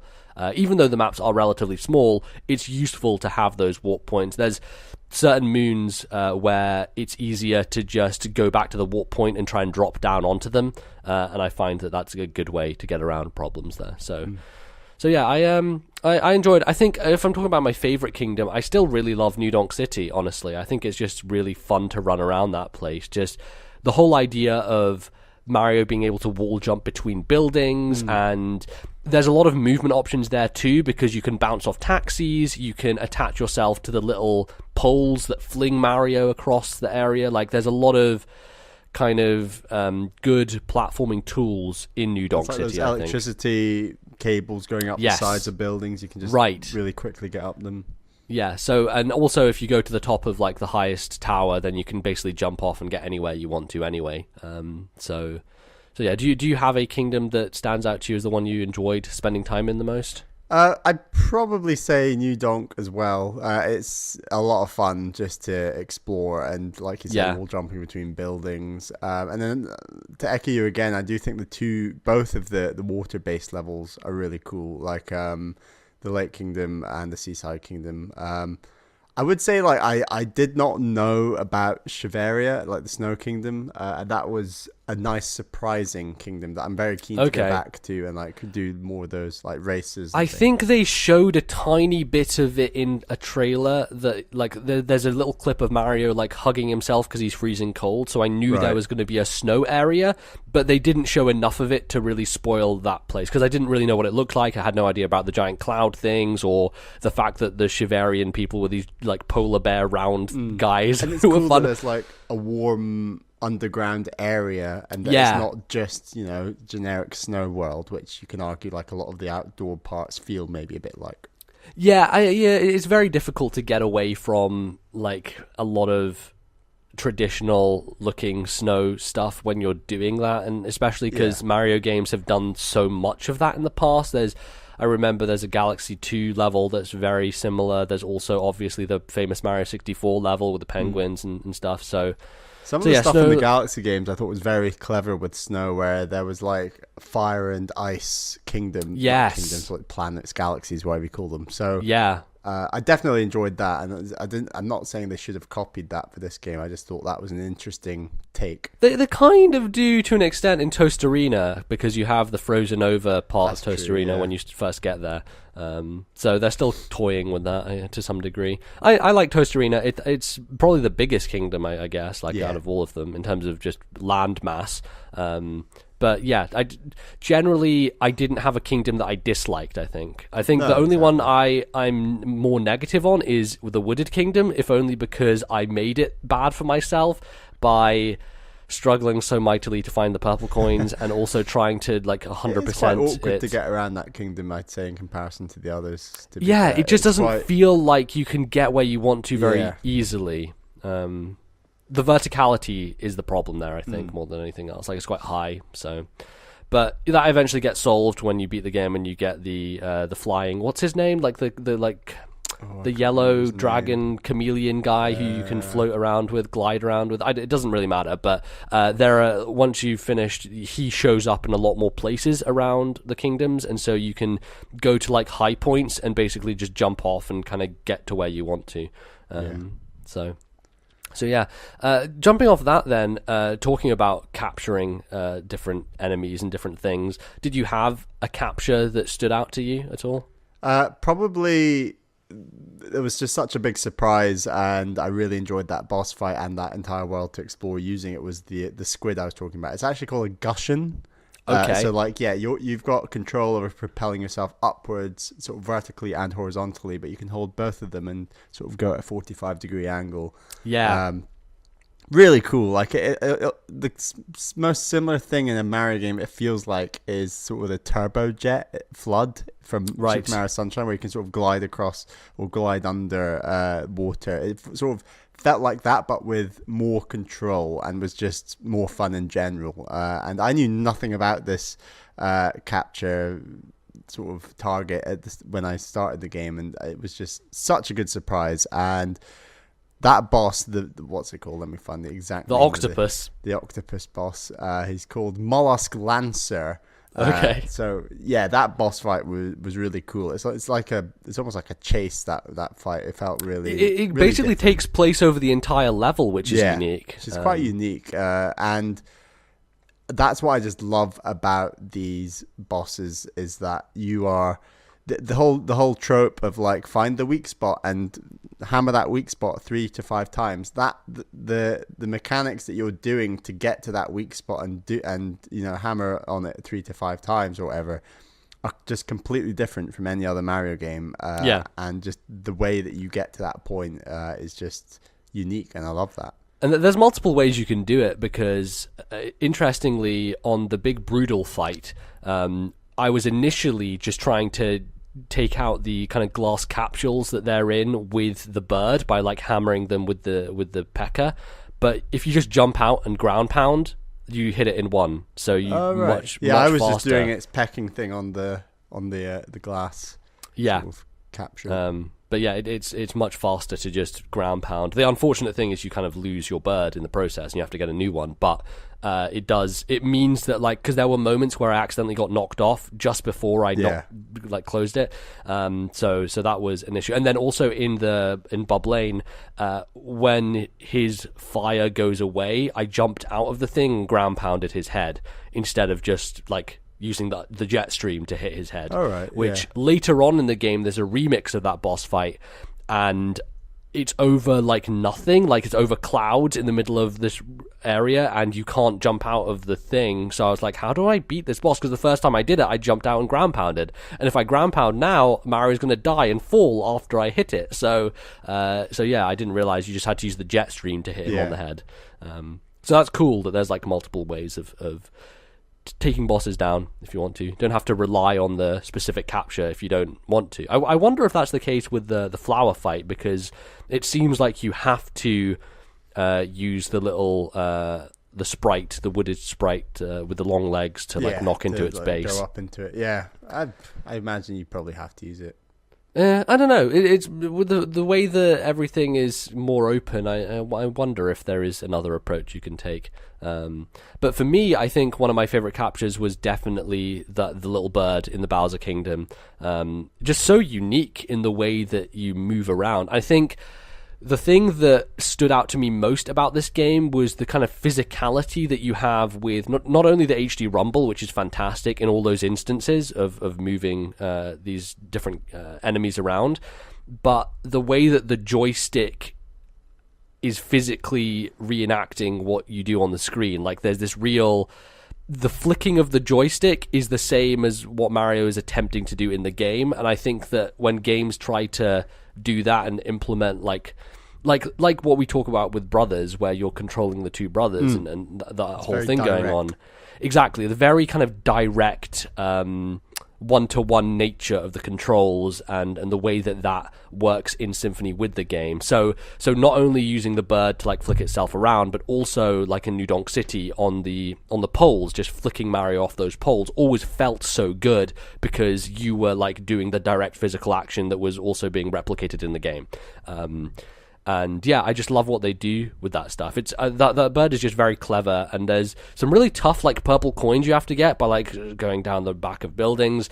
There were moments where I was getting really frustrated with it because I was like, no, don't turn that way. Oh no, and then I just fell off the world, and that tended to happen quite a lot. But that was one of the ones that I liked a great deal. It was good fun. And then like the Wigglers I enjoyed in the Lost Kingdom, the ones that stretch out. They're cool.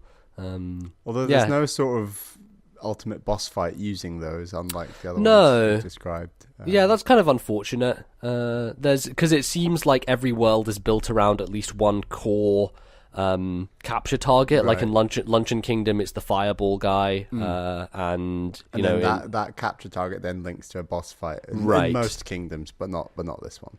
Yeah. But yeah, I think that's a smart thing generally of how they handled it, of like each kingdom has its one main capture target that is kind of the focus here. The Moon Kingdom doesn't really have one. I guess the frog at the back of the church you can use to get on top of the church. But yeah, aside from that, I can't really think. Anyway, any other captures that you remember fondly? Before we move on? I mean, there's one really cool one at the end of the game that we should maybe talk about at some point. Yeah, that's probably a good point. Yeah, let's talk about the end of the game then, because you play as Bowser. Holy shit, wow.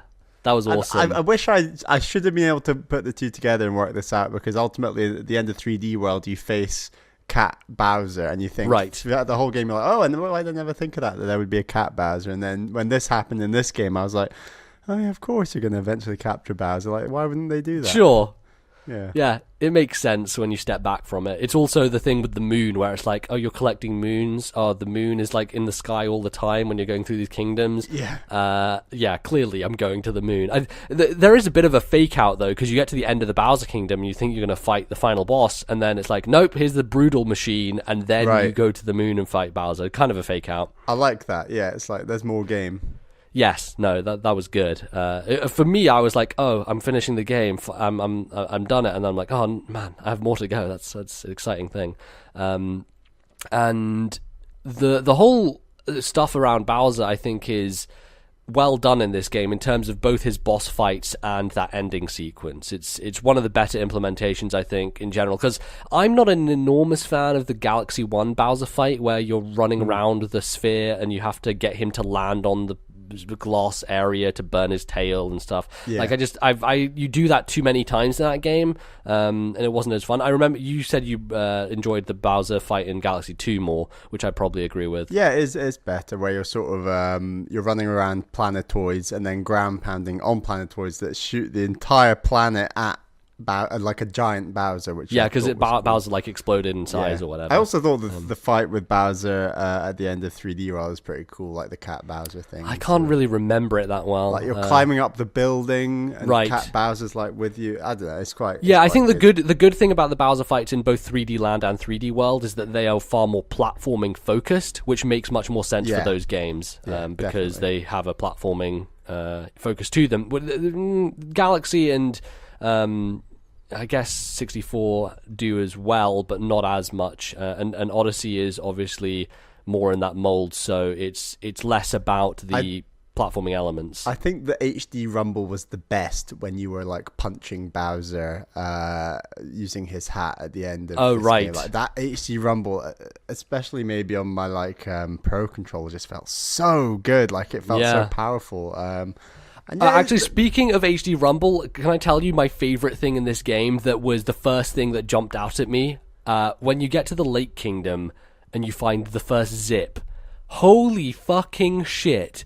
The zip is insane because you feel as if it's a real goddamn zip undoing in your Joy-Cons, and it is the best HD Rumble thing ever invented so far, I feel. Yeah, there were some other good ones that aren't coming to mind right now. The moped is good, like when you're revving up the engine, that's a great one. Yeah, definitely. And yeah, any point of impact on bosses, and especially this final boss, just felt really, really good.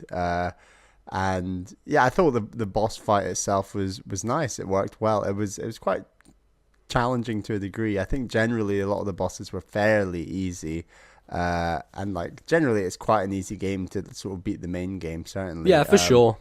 But yeah, that surprise of capturing Bowser and the way that he feels and the HD Rumble when you're controlling him, and like we were just talking off mic, like the animation he has when he slashes rocks and things feels like it's directly from Smash Brothers, and it's like wow, like you get a real sense of power. It's like, I don't know, playing a game like as the Incredible Hulk or something. Like it's that real power trip feeling that you're sort of racing against time. It's really like you think about the idea of maybe playing a whole game as Bowser, like in another universe, another developer would. And again, I think a lot of people say this about the Mario games in general is.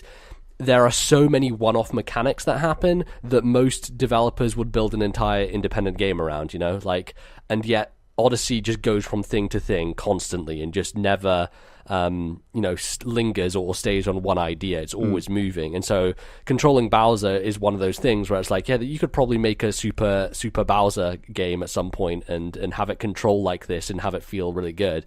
But it works very well as just an ending sequence, because I don't know how much you'd be able to build on that just notion of him just smashing shit to pieces for a full game. Yeah, it's a very sort of cathartic, just let's just plow through some rocks kind of feeling. Right. It felt really good. And then you play a bit as 2D Bowser. And I took some pictures of Bowser doing the jump. Like if you try and do a triple jump, he like punches the air, and Peach on your shoulders punching the air at the same time, and it's a really good moment of like this mustached Bowser acting like Mario. It's really funny.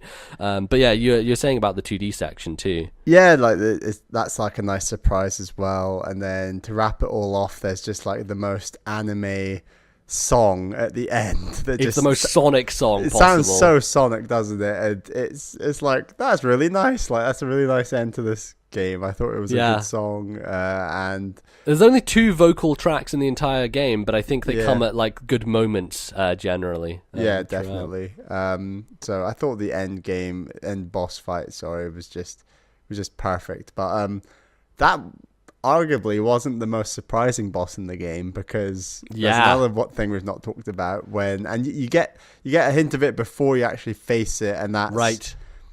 You're flying along in the Odyssey with I think it's ultimately 2 or 3 worlds to go, but you think you're approaching the final world.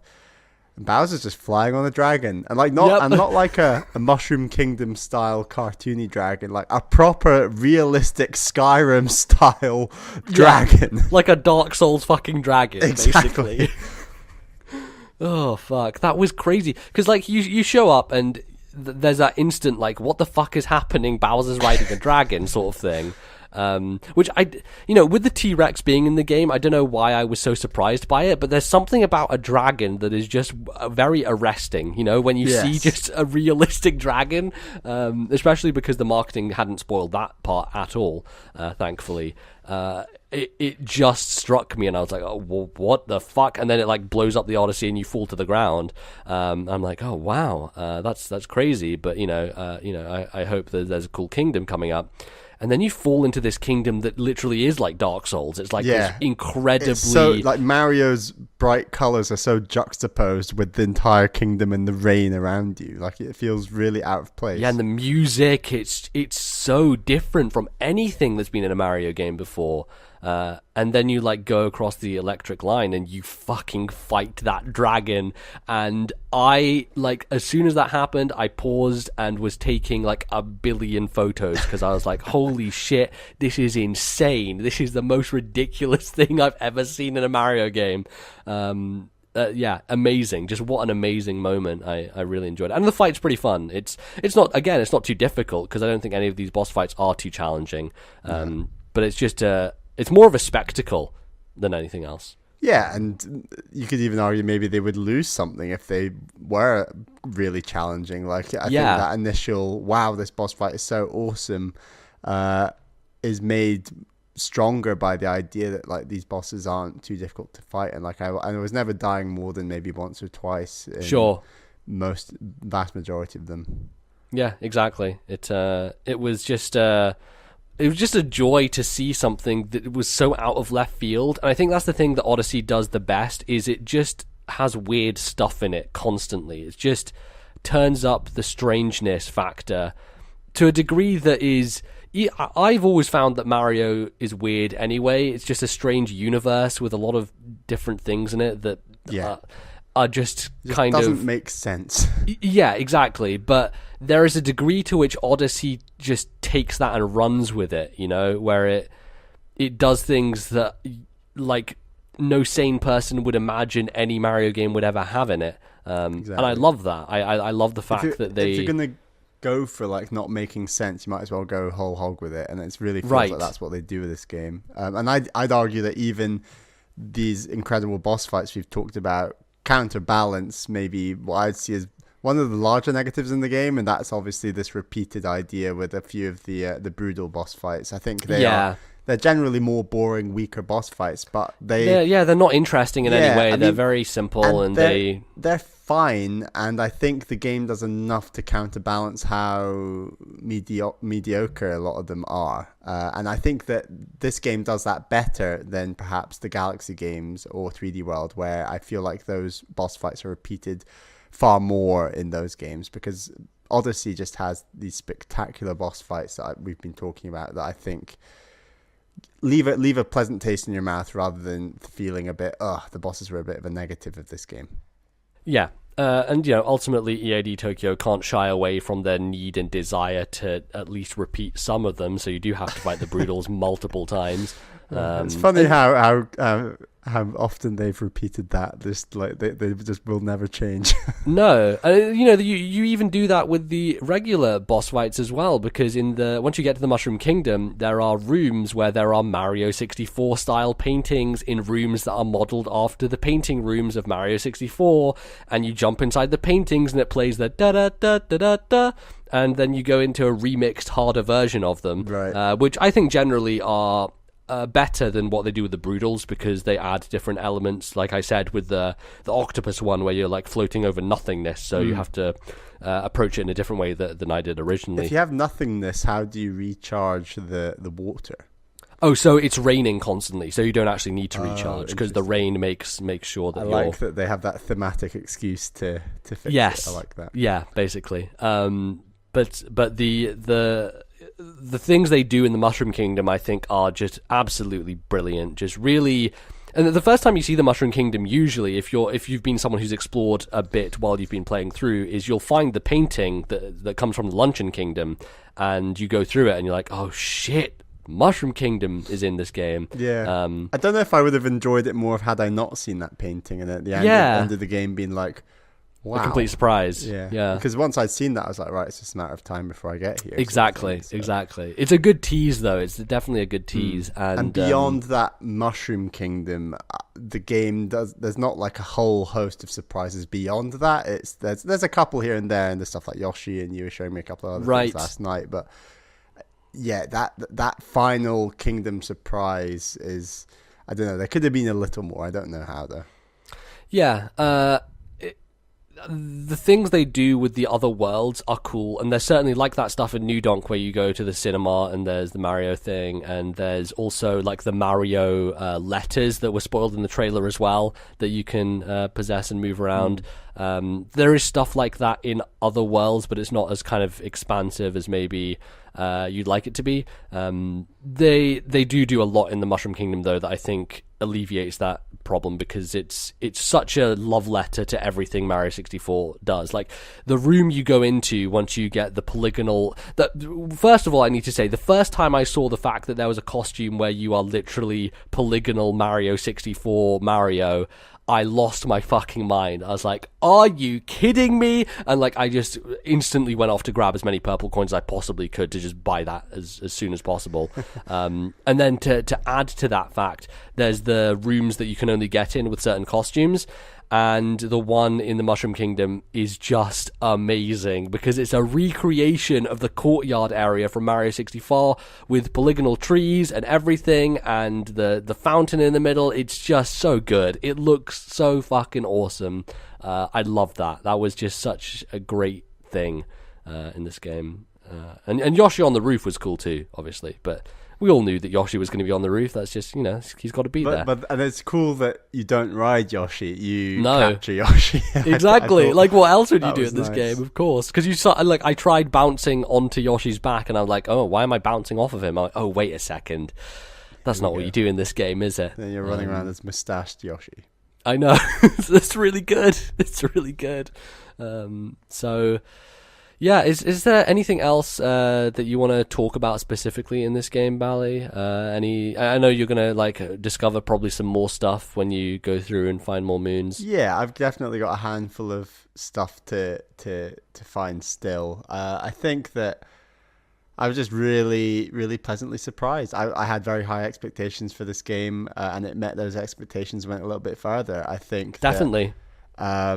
Like we've said, my favorite part is probably the capture mechanic in relation to some of those boss fights, and because it was just redefined what you did in Mario games, and I loved that. Right. I thought it was just so fresh, and I wanted more of it. I mean, I didn't think they had a small amount of it in the game, but I think that this opens up where Mario can go in the future. We talked in the first segment about what this game does better and worse than games like Galaxy 2, which we kind of hold to very high regard as maybe our top 3D platform of all time, and like what this game does better than it and what this game does worse than it. So I think that this is a really good stepping stone in the Mario universe of what Nintendo going a bit crazy with the Mario series can actually do for the better, and just cutting out some of the worst things in this game and slotting in some of the better things in other 3D Mario games. I think Mario is in a really good place now, and that question of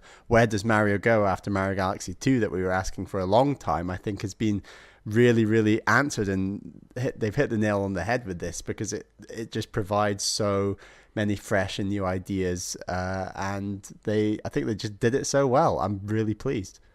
Yeah, it's a fantastic game. It's just it's a joy from start to finish. I think that those first 11-12 hours are just kind of non-stop of just noise and color and things just being thrown at your face, and the pace doesn't change. It's like a very consistent high pace. Like, yeah, it feels good. Yeah, absolutely. That first run through, as long as you're kind of going at a kind of not leisurely, but like you're looking around and you're getting things that you want to, but you're moving on without spending too much time, it benefits that original playthrough so much more. And I've played triple that amount since then. I'm like 40 hours deep, but there's so much to discover and find. It's great, and I do think, in a sense, that there are ways for them to expand on this idea, and I don't know whether Odyssey 2 will be a direct thing, if they will do that, or perhaps they could do what they did with Galaxy 2 and pare it down a little bit and make it more linear and focus more on the platforming, perhaps. Maybe bring it back to that idea, so that there are kind of these two distinct things that are not too similar to one another. Either that, or they're going to just end up doing DLC for Odyssey, which would probably be in the form of a bunch of new kingdoms, which honestly I think that's a good alternative as well. I hope that we get more of this stuff, because it's very good. And this, honestly, it's never been a bad time to say EAD Tokyo are the most creative, most consistently excellent developer in the industry. I don't think it's really debatable at this point. They are just honestly on another level when it comes to consistency. I can't think of another developer that has knocked it out of the park this much on pretty much every project they've worked on. So yeah, I look forward to what they do next, because they're a keeper for sure. But that is going to wrap us up for the last segment of the show and the show in general. Thank you all for listening. Hope you enjoyed. Do remember that we just launched a Patreon, which you can go and support at patreon.com/ThisNintendoLife. We would appreciate any funds you could throw our way. Helps make the show better and helps make our lives easier, I guess. So that is very helpful. You can also find us in various ways. Bally, where can people find you on the internet? Please find me on Twitter. I'm at Ballyman91. That's BALLYMAN91. And yeah, follow the podcast Twitter account, which is at TNL Podcast. That's at TNL Podcast. We will pin a link to our Patreon, which will be patreon.com/ThisNintendoLife. That'll be pinned to that account, so make sure to check that out. It'd be really great to get to our first goal. Absolutely. And you can find me on the internet at LordNBZ on Twitter as well. Now with 280 characters, there are no limits to what I can tweet, Bally. The barriers have been broken. I'm flying through the sky just like Mario and Galaxy. That's how it's working. We can also be found in various places. We're on iTunes. We're on Stitcher. You can find us on YouTube. You can find us doing all these different things in different places. If you have a podcatcher, the phrase that you brought to my attention last time. Check out MBZ's YouTube channel, where he's been uploading a lot of cool videos. Yeah, if you want to, it's fine. You can find a link to that on my Twitter as well, so just go there if you like. You can email us. Bally, where do they email us? Please send in your emails to thisnintendolife@gmail.com. That is thisnintendolife@gmail.com. We always need more. Absolutely, and you can also go to our Discord, where you can post, and we'll take some messages from there as well for our email segment. So multiple ways, multiple places. Anyway, I think that's pretty much it, Bally. Is there anything else we need to plug before we get the hell out of here? Just that we got, I think it's 3 more shows till the end of 2017, and they are going to be packed with a lot of Game of the Year goodness. Yes, that will be happening. The one thing I will bring up, which we should remember to mention, is we're doing a backlog club. Of course. Which is Final Fantasy VI. So if you're playing along, you can, again, post in the Discord about that, or you can send us emails about Final Fantasy VI. Probably looking to do it around end of January, start of February. We don't have a date set right now, but that's probably the timeline we're looking at. So you've got some months here in order to prepare and to play through the game. game because it is a long one. I've started a bit. It's pretty great Bally, so far. you're getting through. I haven't started yet, but I'll get there. We will hopefully be discussing that at the start of next year. Good way to kick off 2018, I think. So get on with Final Fantasy VI if you want to. And until next time, I think that's pretty much us. So thank you everyone for listening. We'll be back with another episode in 2 weeks. Until then, hope you all have a good time and goodbye.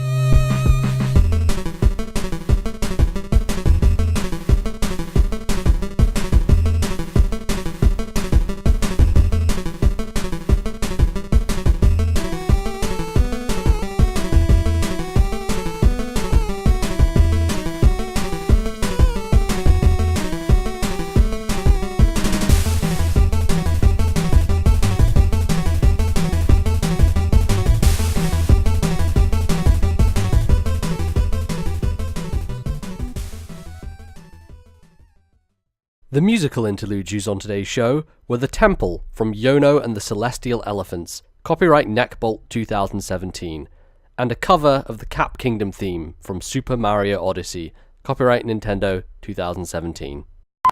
I do think that they are kind of... Sorry. My fucking voice. So do you think that... Let me redo that. Oh my god. Oh my god. Let me just clap. Oh, wow. There's an outtake.